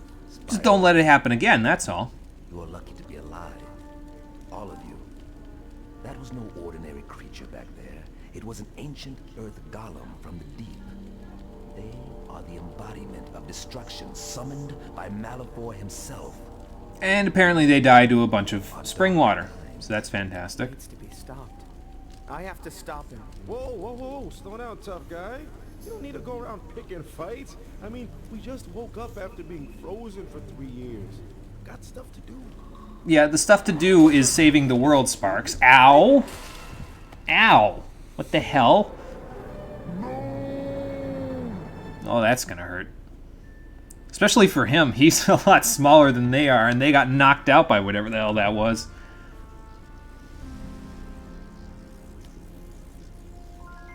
Feels like I just woke up like this, and already I'm waking up like this again. I see that the people trying to keep us prisoner have changed, but, you know. Dragons? Bah. Do you have such little respect for our laws that you form an alliance with the very ones who caused all our misfortunes? Chief Prowless. Malefor, he alone is the one responsible. I mean, you can't blame the whole race for the actions of a single person. You must see that. Yes, yes, the purple dragon. I know this story, but unlike you, I have not forgotten what they say Malefor was like when he was young. And I have not forgotten either what she has done. I rely Everybody's giving Cinder shit. I must rely on all of us in Oh, this boy. village to protect it. But you chose to It's done for a purpose, though, and I actually kind of like it, so. the outside world with you when you return. The dangers are already around us. Don't pretend to ignore them. Hey, can't you guys just stop arguing? It's getting awkward for everybody. Maybe awkward for you, you know, being stuck in that lamp. That's kind of a funny little clever trick, though, using him as a lamp because he's a dragonfly. I just think that's a little funny. What's not funny is the fact that their straw roof is on fire. you guys, you live in a valley like this. I hope you have like some sort of irrigation system to get the water to this place. Are you sure? Are you seriously sure? Not the time to be stubborn. You could use all the help you can get, Stuff sir. happens when they get upset. I'd listen to them if I were you. Good. Glad you're finally listening to reason. Fantastic. Anyway, let's save before we go from there. Excuse me. I don't blame them, but I blame them. Yeah, I mean, I get it. It's, you know, we know now from the first or from the second game that Malefor was a purple dragon. So, you know, obviously there's a little bit of a disrespect to purple dragons going around here. And then you have the problem of the fact that the Dark Master himself, Malefor, was released by dragons. So, I mean, granted, they were goaded into doing it by the apes in some way, but still, dragons weren't able to stop that from happening. So the people around blame the dragons for it, because, I mean, of course, they're the ones that, to them, they're the ones that caused the problem. In reality, they were mostly bystanders, but, you know. So... It's a typical thing. It's something that you would expect in a situation like this, where you've been gone from the world for 3 years, and then you come back and everything's gone to shit because an ancient evil was released on the world. So you'd expect that people would find someone to blame, and in this case, they blamed the people that were the closest to this whole problem, which would be us and the rest of the dragons. So that's fun. They're attacking the village. Form a defense. Oops. Trying to do a bit of a grab, but well, it's not really working that well at the moment. Let's just do one of these. Maybe grab this guy. Oops, hang on. It's kind of rolling away from me. There we go. Let's see. Let's get this out. How'd that do for you? Not too good. Okay. I think you can just leave the village, too. Like, you don't have to help them, but... I'll handle this. I mean, I think it makes sense to help them. They're Hunter's people, even though they kind of don't like him at the moment, but yeah, I don't know. I think it makes sense to help them. Maybe that wasn't so mana efficient, huh? But we get mana back by knocking them up in the air like this, so that helps a little bit.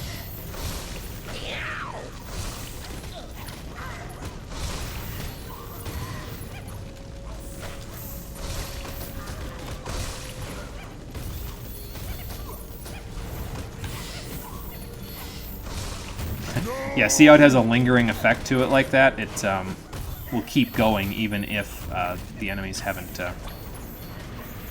what's it called? Even if the enemies weren't directly in the way of the Shadow Strike originally, it'll still keep going, so...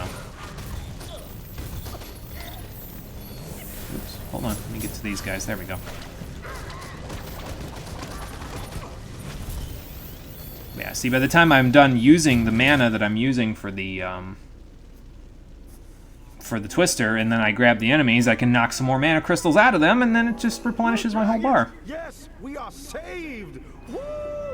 Doesn't look like any dragons I've ever seen. We are all gonna die. Well, I mean, yeah, if you don't get out of the way, there's a distinct possibility. These are enemies we've never seen before, so... I think these are called wyverns, if I recall correctly. And just like most enemies that are flying in this game, they are extremely vulnerable to ice, so that's really helpful. The best part about Ice Breath in particular is that the ice spikes themselves actually home in on their targets, so that's really helpful. It makes it a lot easier to deal with them. There we go, got him. Now for the rest.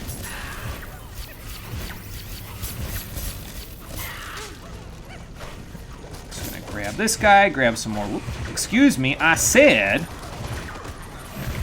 Grab some more mana crystals, and then we can start Tornado again. There we go. Perfect. Looks like this guy's still left over. We're losing ground! Hold on! Now I can grab this guy at least. But yeah, the reason why grabs are so good in this game, if it wasn't obvious at this point, they get you back a lot of gems, which allows you to do even more breath powers. And, I mean, breath powers are fun, so why wouldn't you want to do that, you know? Anybody else? I think we got them all. Good. Well, most of the buildings are destroyed. Sorry about that, but at least we repelled the attack. Is everyone all right? No. Meadow is missing. He Uh-oh. gone upstream to search for herbs this morning and has not returned. We should probably go looking for Have that to go guy, then. find him. No. It's too dangerous to mount a search now. You guys have some infrastructure to work on anyway, so we could go look for him. I'll find your missing friend. Yeah, Hunter can come with us. that would probably be a good idea. I could use his archery You're support. free to act as you see fit, but Hunter stays here. Ah, damn it. However, if you remain true to your word and come back with Meadow, I may reconsider. Don't bother returning before then, as you'll likely succeed only in attracting more grublets to our village. Well, he's right, but he doesn't have to act like a dick about it. Alright, Hunter, just sit tight. By the time I'm done here, I'll get you released and I'll find you a new pair of shoes. I think that was what he was looking for back in, was it Year of the Dragon? I think.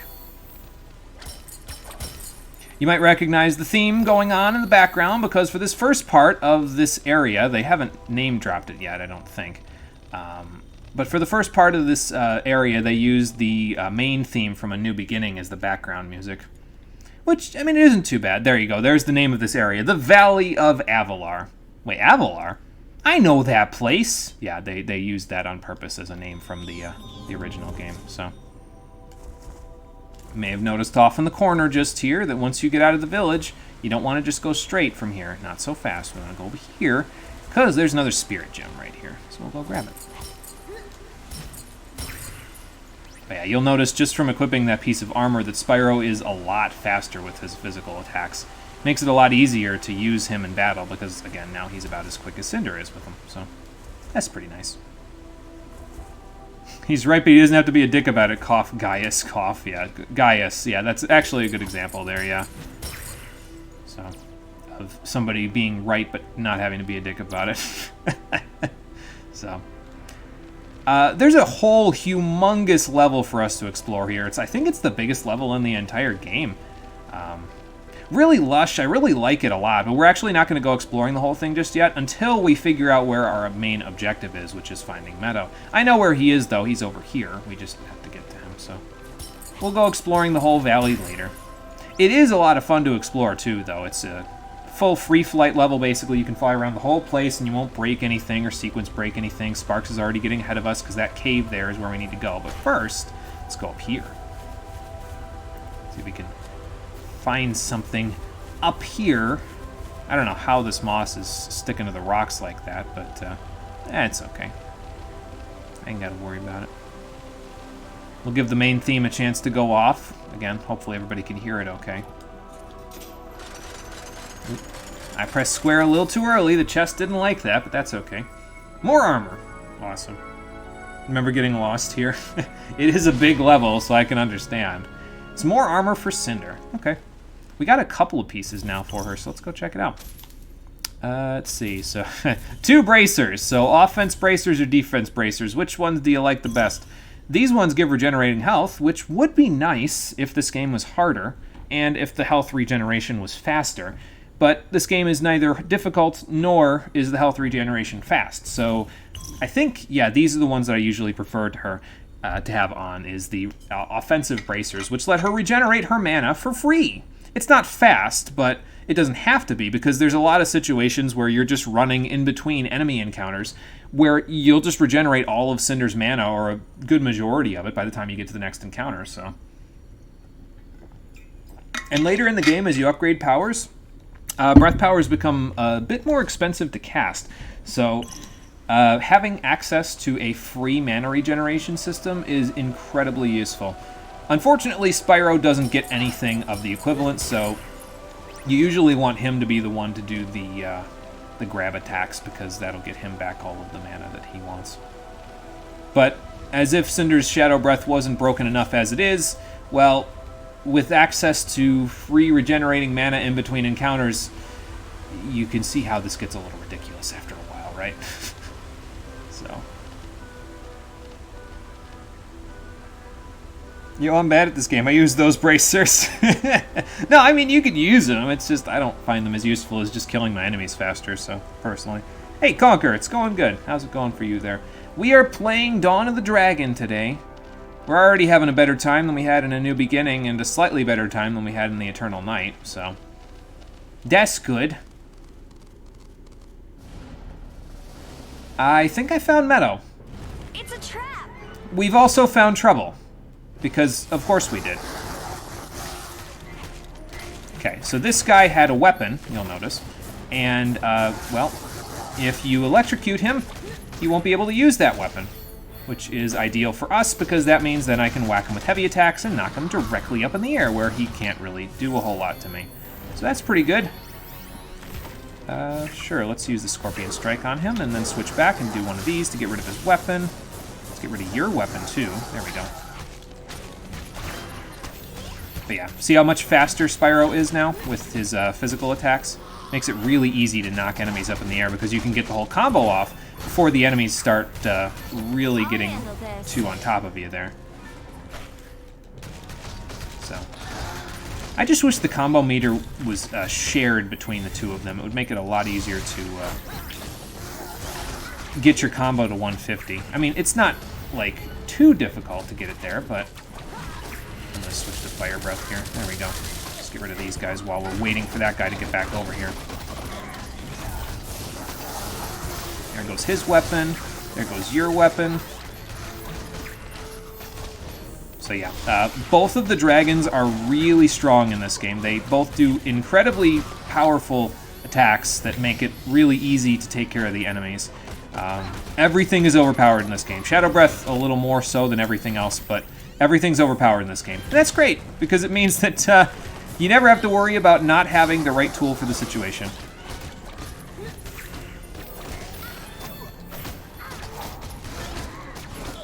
I usually like using the X attack when you've got them up in the air like that. It's usually it just does a little bit more damage for me because it knocks more gems out of the enemies. It has a little bit of AoE on it, so I like it a little better. The mauling in the air is kind of intense. Yeah, it's pretty great. Oh, I like it. Y'all might want to get out of here. We're pretty pissed about you keeping this guy held for ransom. Also, we just destroyed the entirety of your unit, Thank so you, friends. You saved my life. You're welcome. Finally, some gratitude. You're welcome. You've met Chief Price. Sparks, I don't think you did much there. Not I mean, you all showed of us the are way, same but... mind. Well, that's putting it mildly, isn't it? Can you move? We need to get you out of here. I'm sorry. I'm afraid my leg is broken. Well, at least he tried it before just telling us it was. I am. Your leader doesn't trust us. So that's not really gonna work. He'll likely assume the worst. Yeah, and blame us for it. Naturally. The fool. I understand. There is a raft at the far end of the valley. If you could bring it here, perhaps I could pull myself onto it. Okay, we'll do it. To All right, launch fair it, enough. You'll need the weights from the supply cave, but it's locked. Oh, that figures. There is a hermit who lives beneath the waterfall at the other end of the valley. He has a key, but the cave is hidden. Well, we found this Markings cave, on so... the wall to open the path. Alright. Oh, easy. Raft, cave, avama. Okay, Sparks. Hermit, Got it. weights, raft. That's it. It's pretty easy, buddy. I promise. Alright, so in order to get Meadow back to the village, we're going to need to get that raft for him, and there's a little bit of other stuff we're going to need to do in order to get the raft, but before we go anywhere, we want to turn ourselves right back around and grab this treasure chest. So let's go do that.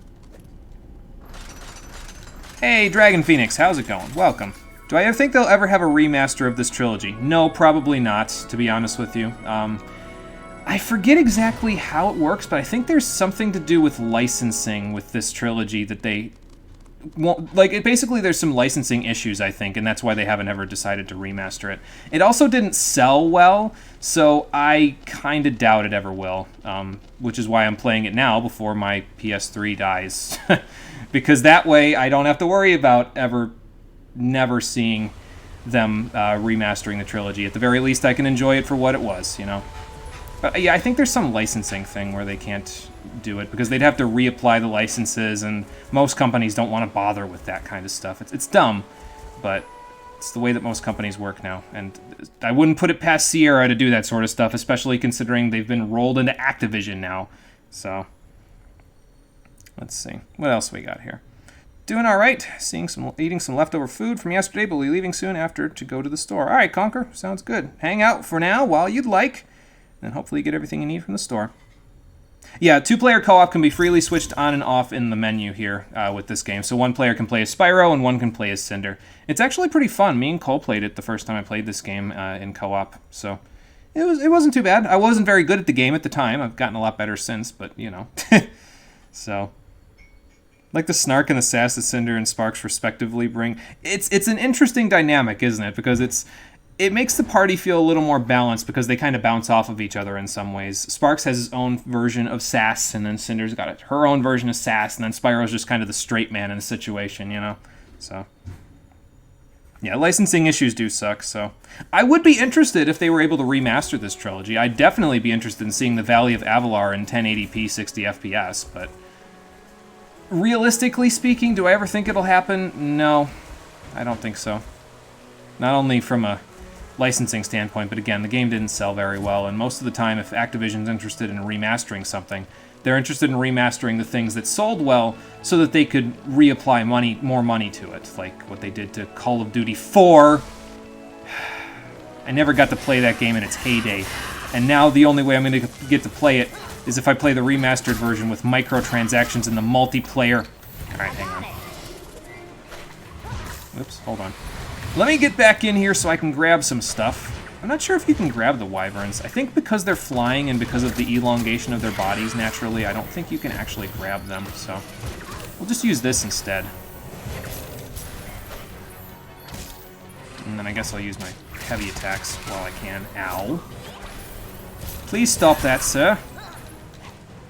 Oh, there we go, got him. Good. Anybody else?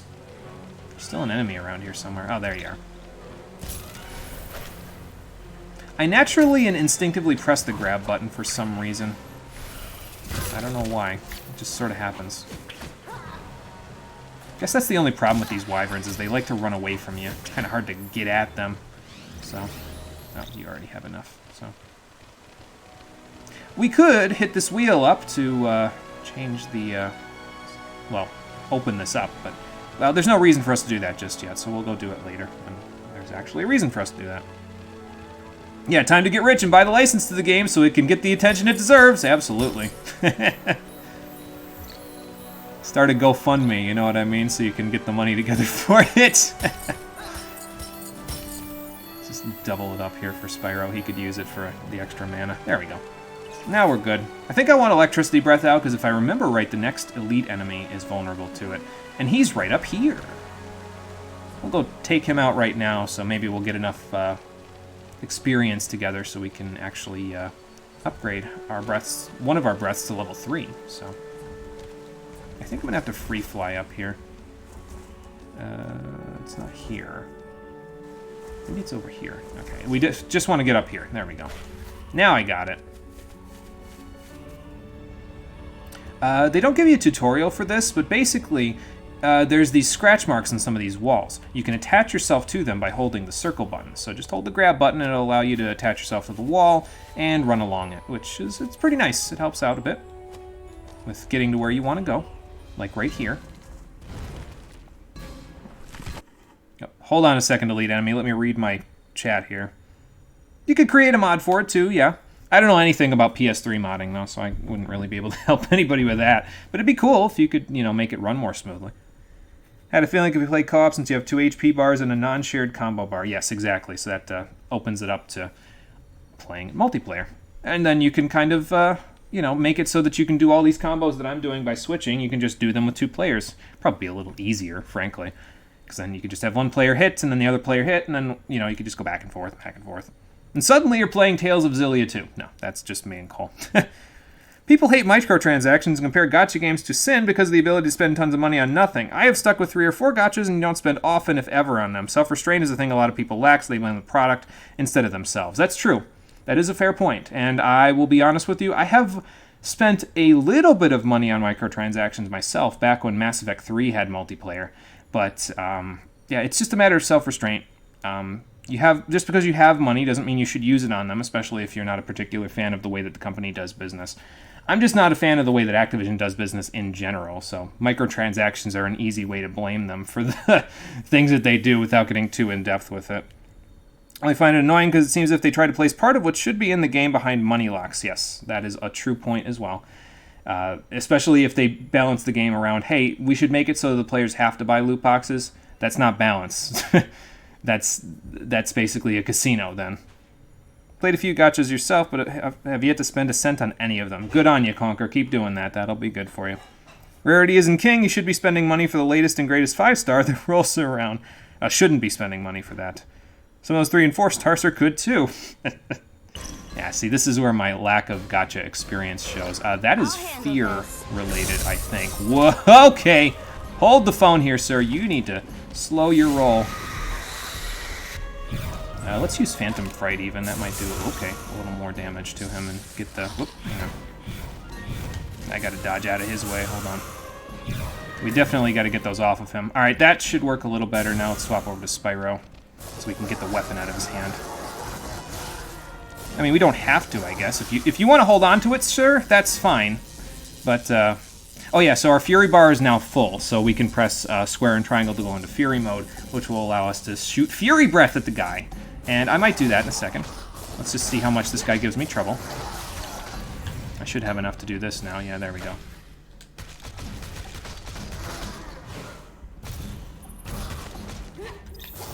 Yeah, usually you can just do that, and that works pretty good, so... Ow. Stop that. Ow. Stop that again. Okay, Cinder's got a little mana back. But yeah, you can kind of almost tank with Spyro in a way, while Cinder's regenerating her mana so she can use another Shadow Strike, so it helps out pretty good. We are kind of dying, though, so I should probably be a little more careful. And by that I mean liberally abuse more Shadow Strikes. This guy's a bit tanky.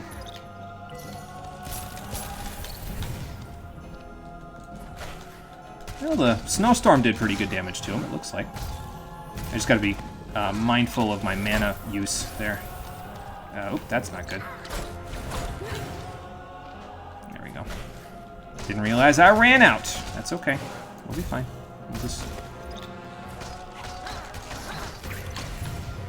We'll just do one of those and pretend like I actually know how to combo in this game. Whoops, I hit the tree. Tree's not letting me combo. Got it. Whoops, okay, hold on. I gotta get him away from the tree then, evidently. Oh, okay, he did it himself. Thank you, that's helpful. Sir, you're a gentleman and a scholar. I got it.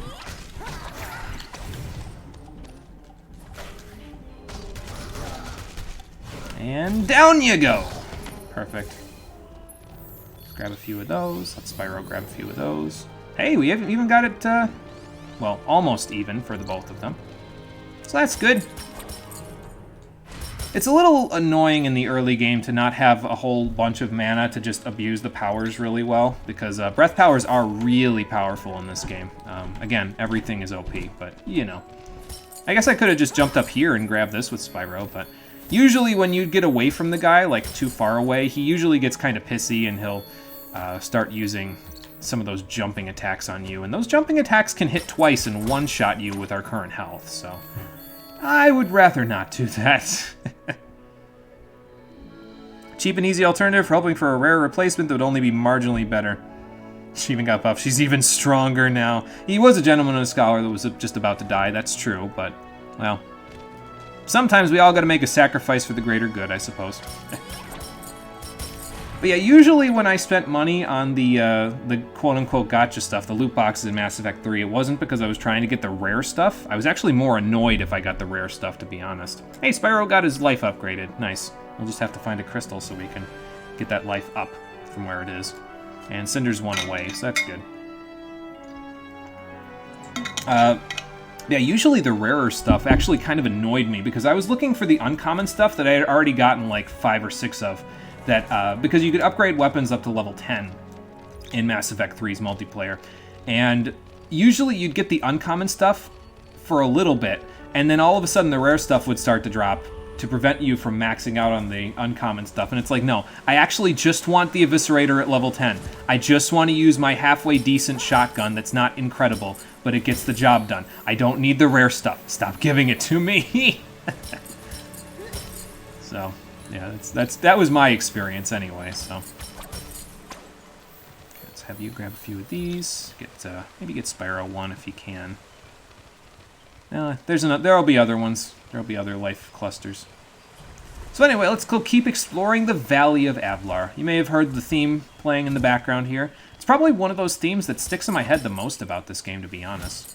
I mean, again, the whole soundtrack is pretty good, but the valley itself is probably one of those themes that sticks with me the most. And I mean, sometimes there's just silence, so you can just listen to the water flowing. It's kind of serene, actually. I like it. It's good. Excuse me. There are a lot of different things that you can find around here in terms of collectibles, though, so we're going to try to find as many of them as we can. Again, don't worry about it too much. If we miss something, I'm not going to be worried about it too much because I've set aside a dedicated time later on for us to come back to these levels to find the stuff that we missed, so.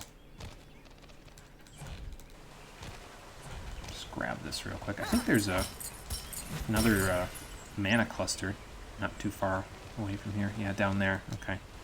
I think we can free fly to it. I'm going to assume we can, but I'm going to mash the X button to kind of make it a little easier for us to get there.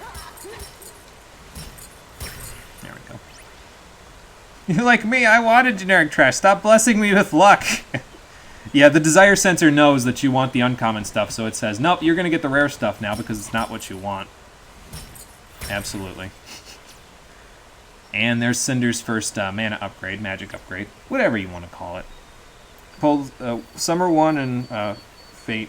Pulled 4 to 5 stars, 4 5 stars before you got 1 copy of the 4-star you wanted. Oh, that's painful. Ended up pulling the 5-star that people were melting their wallets for 7 times before you got 5 copies of the 4-star you wanted. The fuck is this wrong luck? Yeah, I know. That's painful. I feel your pain though because I've gotten that before. Let me see, what guns did I have? I don't think I ever got any guns to level 10 in Mass Effect 3's multiplayer. The Eviscerator, I think I got to like 8 or 9, and that was about as far as I could go before I finally said, forget it. I'm tired of grinding, and I don't want to spend any more of my own money.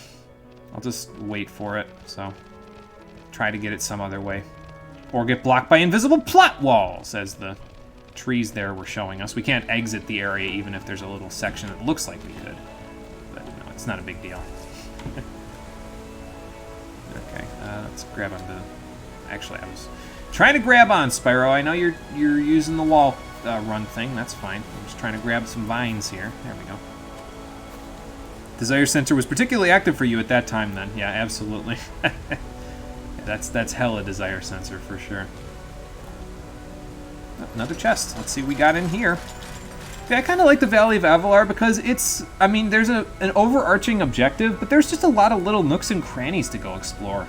It's nice because, specifically for this trilogy, a lot of the nooks and crannies previously, well, not in the Eternal Night GBA, that one was a little better about them, but in A New Beginning, at the very least, a lot of the little nooks and crannies were just void of anything to do. Like, you could go off the beaten path in A New Beginning, but usually all it led to was maybe a cluster that literally did nothing for you because you could get so much experience in that game, you just could upgrade all of the breaths naturally without even having to worry about it. So, yeah, I don't know. It seems very serene here, though, and it also kind of hits at that little bit of exploration factor that you like. So, you don't have to make it exactly like the old Spyro games to make it, you know, make exploration interesting. It's just, it gives you something to do while you're in between fights, you know what I mean? So. I got it. So, yeah, I don't know. I like the way they handled it. That's my point. Do you have a weapon, sir? You do have a weapon. Yep. Drop that weapon!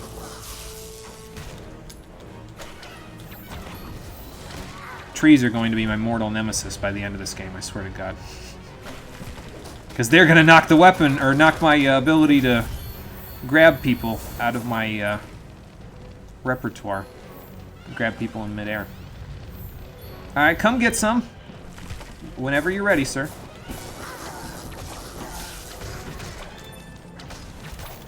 There we go. So yeah, when you knock him up in the air, specifically with Spyro's heavy attacks like that, you can actually, what's it called? Grab them. Or with Shadow Strike. But if you do it any other way, you won't be able to grab these medium-sized enemies. So...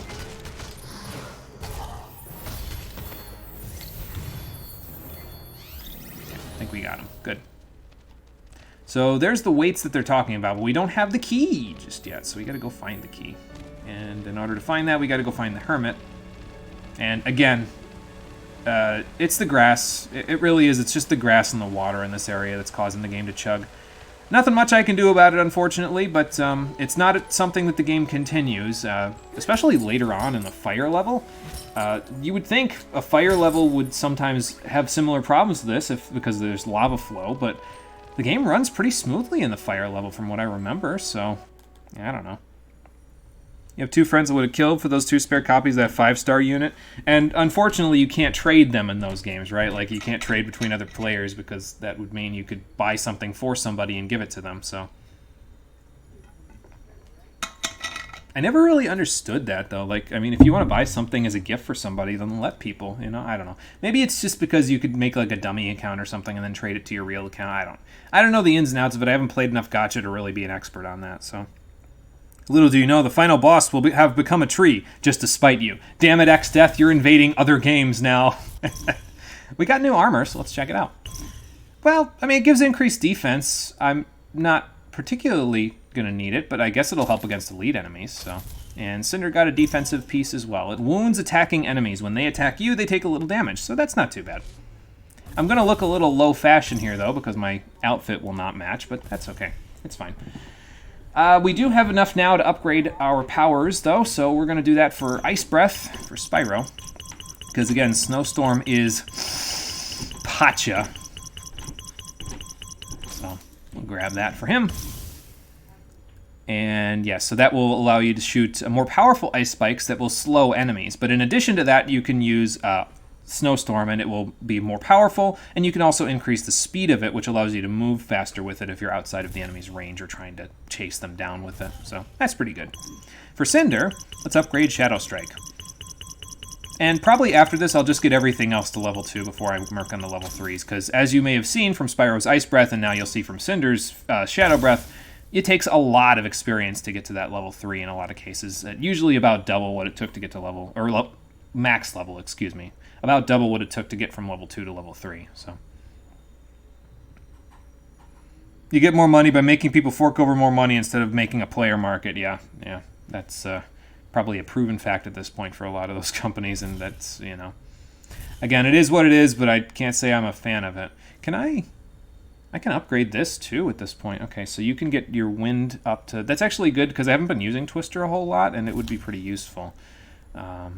To use as an alternative to Shadow Strike. What can you get all the way up from here? Electricity? Yeah, that's not a bad idea, actually. Okay, we'll upgrade 2 of them then. Why not? I use electricity and ice pretty liberally, so let's use them both. Gonna be a little close there, but that's okay. And, yeah, so now our electrical sphere is a little more powerful. I don't know what it means by increase the frequency. Probably it zaps more, but, again, I've never really used electric sphere. I mostly just use it for lightning bolt to get enemies to be disarmed. So, yeah. And then we'll probably come back to the poison and fire breaths in a little bit when we get more experience together. But for now, let's do this. And I'll try to stop abusing Shadow Strike as much as I am as we go along here. No promises. It is probably one of the best comboing moves in the game, but yeah, you know. But to be fair, I have access to Twister now with Wind Breath, so I like Snowstorm, and Twister is basically Snowstorm with a little less damage, so I guess I don't have much of an excuse. Oh boy. Anyway. Let's see what else we can do here. More wheels for us to turn there, but we'll work on that later. I'll stick to this side of the river for now, and then we'll go to the other side once we find everything on this side. Or as much of it as I can. Again, don't have to find everything. We'll get more of it later. So. Yeah, keyword is being try, yeah. Always the keyword in this situation, not always going to work out, but we'll see what we can Let's see. See, and here's the problem, right? Is you can see the gem up there, the spirit cluster. It's like, okay, do I want to go get it now just to say I got it so that way I don't forget where it is later, or do I want to keep going here? And I don't really know. This is wind, so I'll stop that. Okay, well, I guess you can grab medium-sized enemies with Twister as well, so that's fun.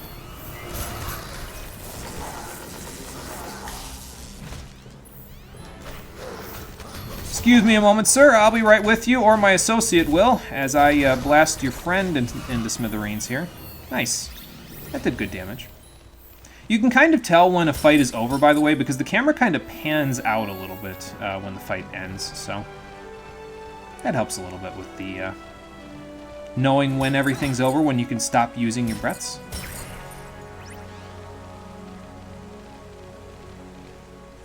No, I saw the screen shake a little bit. I was like, are there more enemies? No, the crystal just respawned.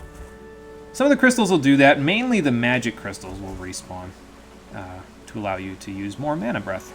Yeah, see, this is the part, like I said, we're in a heavily forested area with some actually fairly detailed trees and grasses, and the water's rushing. And I mean, the water's not incredibly detailed, but it's pretty good. Looks better than vanilla Skyrim's water, and that came out after this.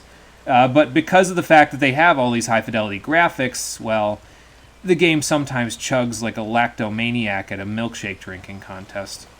Which, I hope that made sense. I'm pretty sure lactomaniac isn't an actual word. I'm pretty sure my brain just invented that, but...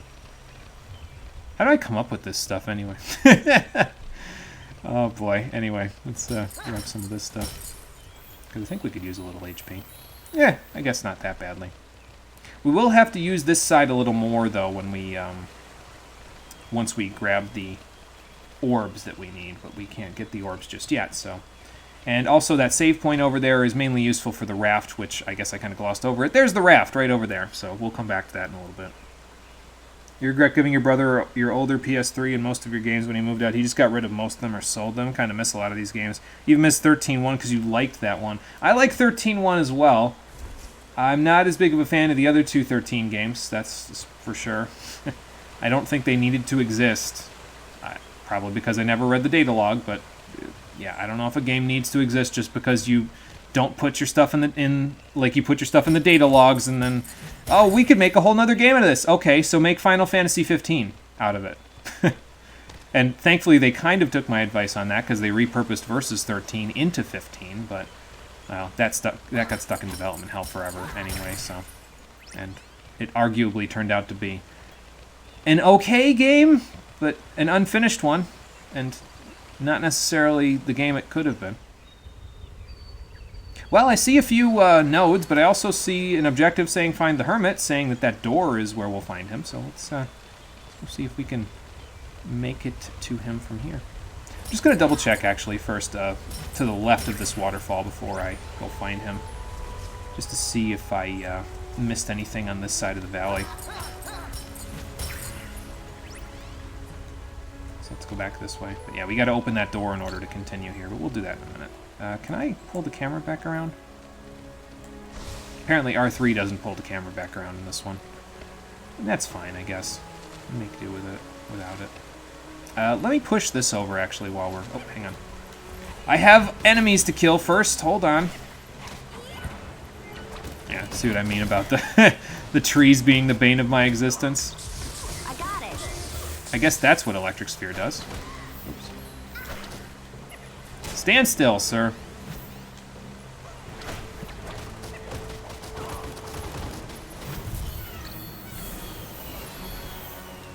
But yeah, see, you really don't need to do much to get them, send them flying when you're using the Snowstorm or the Twister. It pretty much sends them flying just from attacking them for a split second, so yeah, it's not too bad. It works. Let me push this over, as I was saying, before we need it, so.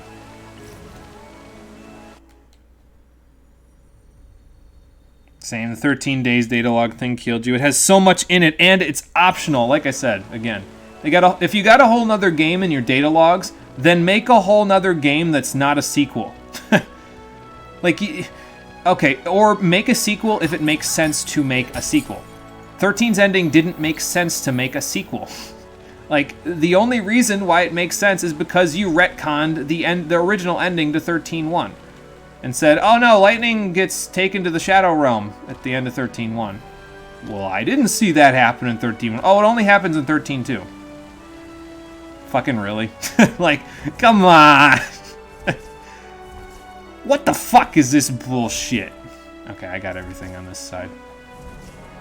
Alright, Cinder. Let's you and Spyro head to the Hermit's hovel. Is that a word? Did I invent that word too? I could have sworn I've heard the word hovel and hermits used together previously. I don't know. There's your word of the day, I guess, if you want to go look it up. You actually run down hills pretty quickly in this game. There's a bit of a gravity thing going on with hills in this game where you run down them faster and you run up them slower. It actually kind of makes sense that Cinder would know how to open that passageway. I mean, probably you just touch it with your fingers, and if you're a dragon, it opens, but... Well, we'll see why it makes sense for Cinder to know later when we get further in here. That and the ending for 13-2 kind of tears you apart. Like, I get that there are consequences for fucking with time, but ending kind of hurts you on a mental level. You have more questions by the end. Yeah, and I mean, I like what they did with it, but we had this conversation before, I think, where I said, I just wish that I could escape from that lingering feeling in the back of my head that said, well, I was literally only doing that because the plot told me to. And, like, in actuality, and I mean, in some ways I kind of dig that in a game, where they say, well, the best way to actually play this game is to not play it, but it's like, okay, then why did you make me pay, well, why did you want me to pay $60 for it, if in reality the best way to do it for the characters involved was to not play the game at all? Truth is, the game was rigged from the start, yeah. I think I would appreciate it more if it wasn't rigged from the start, and it was just like... Maybe if the main characters were more of assholes, I guess, you know? Like, you rooted for them in some ways because they were assholes, but kind of in an endearing way, but they were still dicks to some people outside of your control, and then they faced the consequences for their hubris came back to haunt them. Then I could sort of understand, I guess, but, like... Sarah? Facing the consequences of time travel. She's, I don't want to say a Mary Sue, but I think she's pretty close to being a Mary Sue. She's basically completely innocent, and only starts doing the time travel shit to help people, and you kill her for it. Like, what the hell, Square Enix? That's ridiculous. Anyway, there's a strong current preventing us from going up here. We can fly all the way down here from what I recall, but the actual way you're supposed to do this is to go back here and climb around on the cliffs, so we'll go do that instead. And apologies for spoiling 13-2 for anybody who hasn't played it, I guess, but you're not missing much. If you want my honest opinion, you're not missing much. The gameplay is kind of fun, though. I like what they did with it, some quality of life changes from the first game, but not worth the story, in my opinion. So, here's the tutorial for wall running, by the way. You can also jump off of walls and wall run on a different wall, but it's a little bit of a more advanced thing to do, and we'll do more of that later. So, sup, John Kramer, aka Jigsaw. Best way to do things is just to not do what he says. Yeah, pretty much. Well, okay. I was kind of hoping I could be fancy there and just finagle my way over there. I guess I could have done that if I had just double jumped and then spun, but I like to do that sometimes instead of gliding, where I just I do a jump and then I do a dodge roll in midair so that I can get to some place a little easier. Okay. Well, that panned out slightly nicer than I was thinking it was going to, but that's okay. You know what? I'll take it. I don't think it was what we were supposed to do, but I'll take it. And yeah, when you're running on the wall, which you can run on that wall, you can kind of see the scrape marks there. You can eject from the wall by pressing X, which is what you want to do right about here. Get yourself off of it before the strong winds push you all the way back down. Is there stuff up there that I can get to? Well, there's vines up there, but I don't think they lead to anything now that I think about it. So, well, now they probably lead to something. Oh, okay, nice. I don't know how those brambles got there, but I'll take it. They do fall out of the way, though, if you sit on them for too long, if I remember correctly, so... Like, that's what the shaking is for, basically. So... Would have been so cool if I'd have stuck the landing. Yeah, I know. Yeah, we made a good recovery at the very least. It wasn't exactly graceful. There's a save point up there. And there's a crystal right there. But I think if you go down here, it basically forces you down here with the cutscene, I think. So we'll come back for that later. What the? I remember this music. It's the apes from the first game. How did they get like this? Oh, that's not good. But yeah, I think I forgot to mention earlier, you can, when you grab enemies on the ground, just, like, you can drag them up into the air with you if you want. So, let me see if I can demonstrate. Hold on. There we go. You can jump with them and then drag them up into the air exactly like that, so...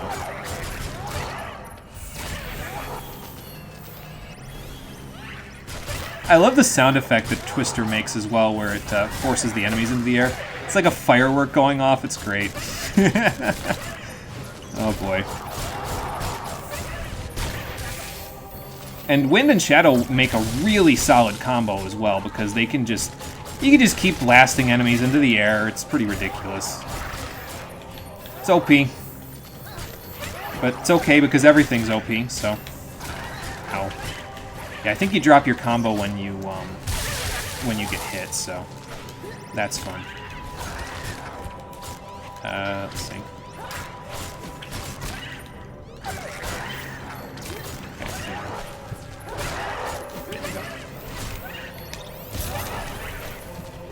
Let's use Spyro for a little bit. Maybe come back to Cinder so she can do some shadow striking. See if we can get to the 150 combo now. Oh, okay. They died too fast. Never mind. You want to try to get the 150 combo before you get too powerful, because eventually you're going to get so strong the enemies will die in one hit and you won't be able to do it, so... Why have you returned here? What do you mean? I've never been here before. Not you. The female. You must be mistaken. Indeed. Your appearance has changed, but not your eyes. Eyes give everything away. You are the Black Dragon, Cinder, the terror of the skies. So you've definitely been here before. Again, everybody gives Cinder shit in this game. I'm not proud of the things I've done. Oh, is it that simple to turn your back on Malifaux? I'd like to believe it is. Listen to him, Cinder. Let me make an asterisk on that. Everybody gives Cinder shit in this game, except Spyro. That's important. Remember it for later. The Dark Master, but more for their own greed and thirst for power than any true loyalty to him. So Gaul was just doing it to fuck with them, basically. Doomed to remain in the dark. And they paid for it dearly. If Gaul was alive instead of getting viciously murdered by Dark Spyro, he'd be a skeleton right now. You cannot hide, Cinder. Doomed to walk the earth forever. Cinder, let's go. The Dark Master will find you. Maybe he will, but when he does, I will kill him. Cinder, Maybe. are you okay? I'm fine. I'll be fine. Well, I am not. Was I the only one who was freaked out by that guy? Don't think so. Jeez. Okay, at least it wasn't a complete waste of time. So yeah, remember how I said Sparks actually does stuff in this game? There you go! Come on, what you waiting for? He got the key for us. Awesome. Because that guy definitely wasn't giving us the key. So, but yeah, Sparks actually does stuff in this game in addition to, like, he kind of extrapolates himself a little bit more from what he did in the Eternal Night. He doesn't do anything from a gameplay perspective, but in cutscenes he actually does some stuff, and he serves a narrative purpose in cutscenes, specifically for Cinder's character development in this game. I really like what they did with him in this one, so it's probably the best iteration of him in the Legend of Spyro trilogy, and if you're going to make him a snarky, sarcastic sidekick, this is the way to do it, so... We'll see more of that as we go along here, but first let me save. We haven't saved since the village, so... There we go. Hermit's Camp. Well, Hovel Camp. Potato, potato. I'm going to take this from him because he's never going to use this, so... probably Cinder's armor. She probably left it here. Those look like bracers. Let's see who they're for. Nah, for Spyro. Okay. I guess it would have made sense if it was Cinder's armor, because she would have left it here, but I guess simultaneously it wouldn't have made sense, right? Because she was a gigantic dragon the last time she was here, so... We didn't get to see that. That was off-screen, but he kind of implied it, so... Excuse me. Alright, Conker. See you in a little bit. Yeah, we'll probably be done in the next half an hour or something, so... We'll see you next time, then. Take it easy. I sense shipping! Probably, yeah, most likely. Okay, so these are the Fury armors here. This one increases the power of Fury, but all of this is related to when you use Fury mode.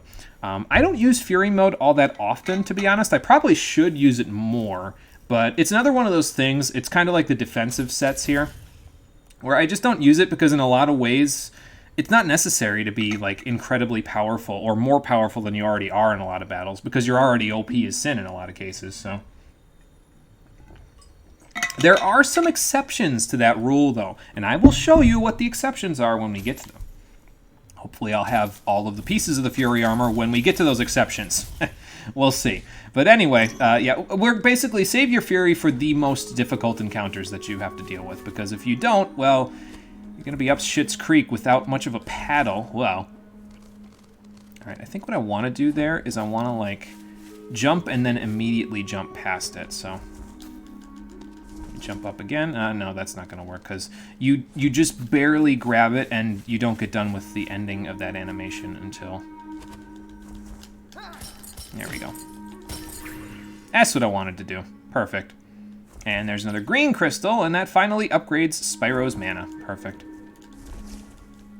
I was up on that ledge, right? Pretty sure I was. Okay, well, I don't think there's anything else for us to do around here. If there is, I'll come back for it later.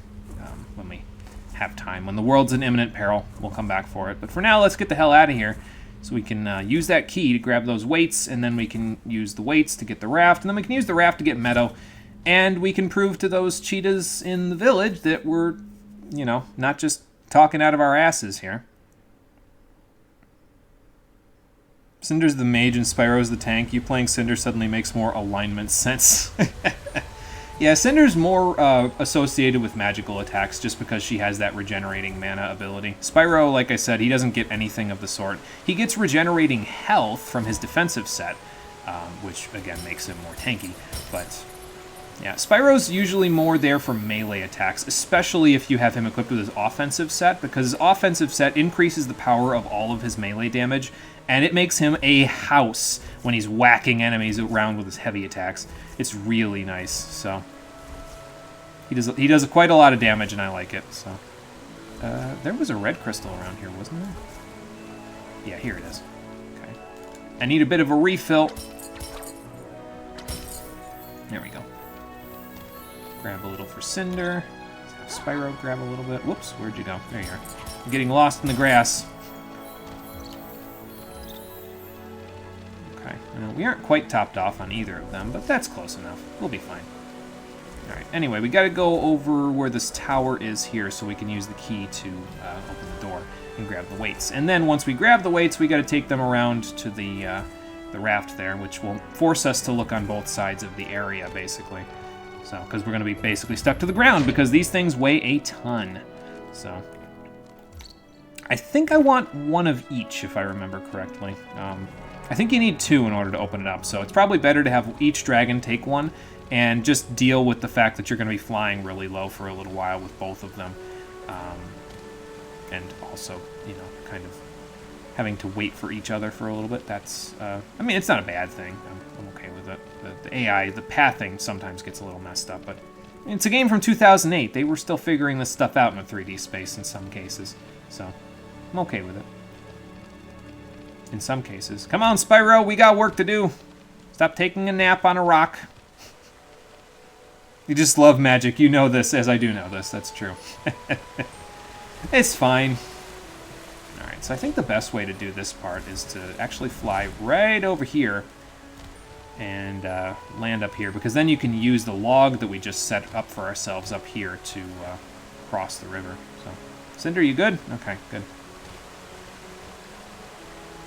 She was good. Okay, there we go. I was going to say, she's getting stuck now, but she was good. All right, now we're good.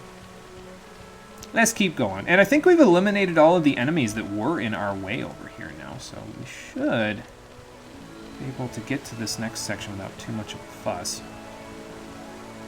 Yeah, I do like the music for this area quite a bit. Like I said, it's kind of catchy, and it's fairly whimsical, I find, and adventurous, which I like for a big open area like this. And, I mean, it's an area that's familiar. If you've played the original trilogy, you probably remember the areas in Avalar from Ripto's Rage. So, it's nice for me specifically because Ripto's Rage was one of my favorite games as a kid, so, you know, I kind of have a bit of a soft spot for it. But if you've watched me play, what's it called? Oh, hold on. Let me do this real quick. There we go. So now, I think I can get around this without Spyro coming back here. Yep, there we go. Good. That's what I wanted. Just that. Come on, Spyro. Yeah, you may remember from when I played the remastered trilogy. Bit of a soft spot for Avalar. Do you need anybody? Yeah, you do. Okay. I'll just leave these here while we top ourselves off. There we go. Switch! Whoops. There we go. Got him. And this should allow us to... well, first of all, we're going to do this. And then we're going to do this. There we go. And that will bring the raft down. Awesome. Unfortunately, it's going the wrong way, so we'll have to fix that in a second, but we'll do that once we're done. There is this little area over here, though, that we haven't seen anything to do with yet. It's another one of these doors, dragon claw doors, but, well, nothing we can do with that for right now. Just remember that it's here, because eventually we're going to want to come back for it, so... I think I got everything over here for now, so... And again, it's not a huge deal if I didn't, because we'll come back and do all our backtracking in the last episode. It's a very peaceful area. I enjoy it for that, that peace that it provides, so...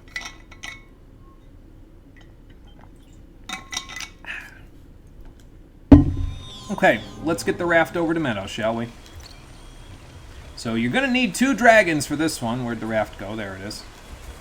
Because you need 1 dragon to sit on the raft and hold it, while the other dragon, yes, we're using the snake tether again, will use free flight to pull it along. I actually like the snake tether as a mechanic, though, because they do a lot with it. There's the swing mechanic, there's this sort of stuff where you have to have a dragon. You have to basically use both of them for several mechanics in the game, and I actually like what they do with it. It's makes things more interesting, I think. It's not just there as an inconvenience to the player. The player actually gets to use it to their advantage in some cases, which, again, I think that's a good gameplay development thing that they did. You can let go now, Cinder. We got to open this up, and then we'll grab the raft again. All right, let's pull this bad boy apart. I think I got a... There is a lever on the side of it, but I'm not really sure what the lever does. Maybe I'll check it just to see. Let's see. Does that close it again? It does. Okay. I don't know why you'd want to do that, but I guess it makes sense for it to be there from, like a standpoint of the people who built it in this area. Of course, you'd want to close it at some point to, you know, reduce the water flow. And my raft flowed pretty far downstream. Yeah, usually what it'll do is it'll flow back to the nearest pier when you have to undo one of the gates. So it's not too bad. Usually it's not a huge inconvenience to go back and grab it. So.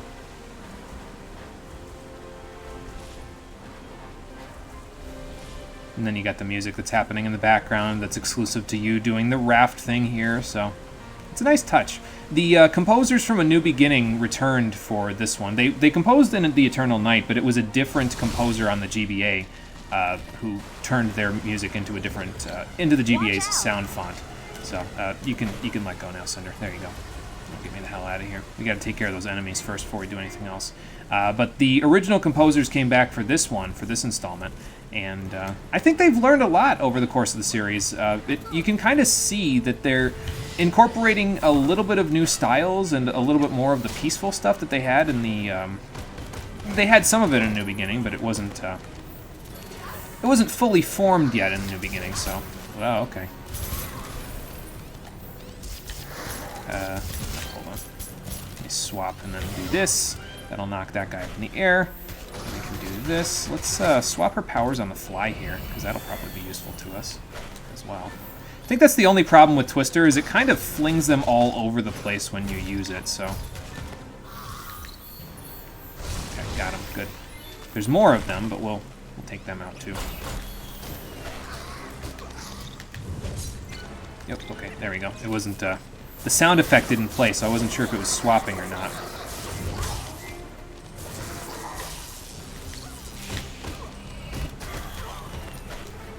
Nice in crowd control. If I can catch him. Wait for it. There we go. Just gotta wait for him to go to a certain part of the thing there before I try to catch him with it.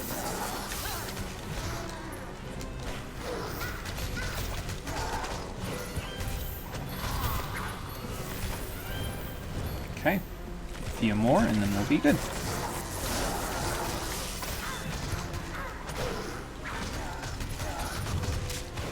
Ow. Well, that wasn't very nice.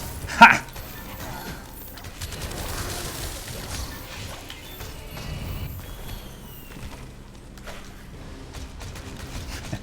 Patience, young grasshopper. You will catch him eventually with the Twister.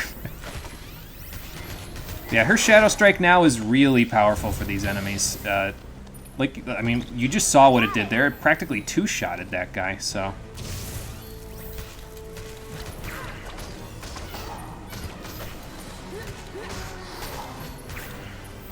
Pretty strong. We're getting pretty strong, that's for sure.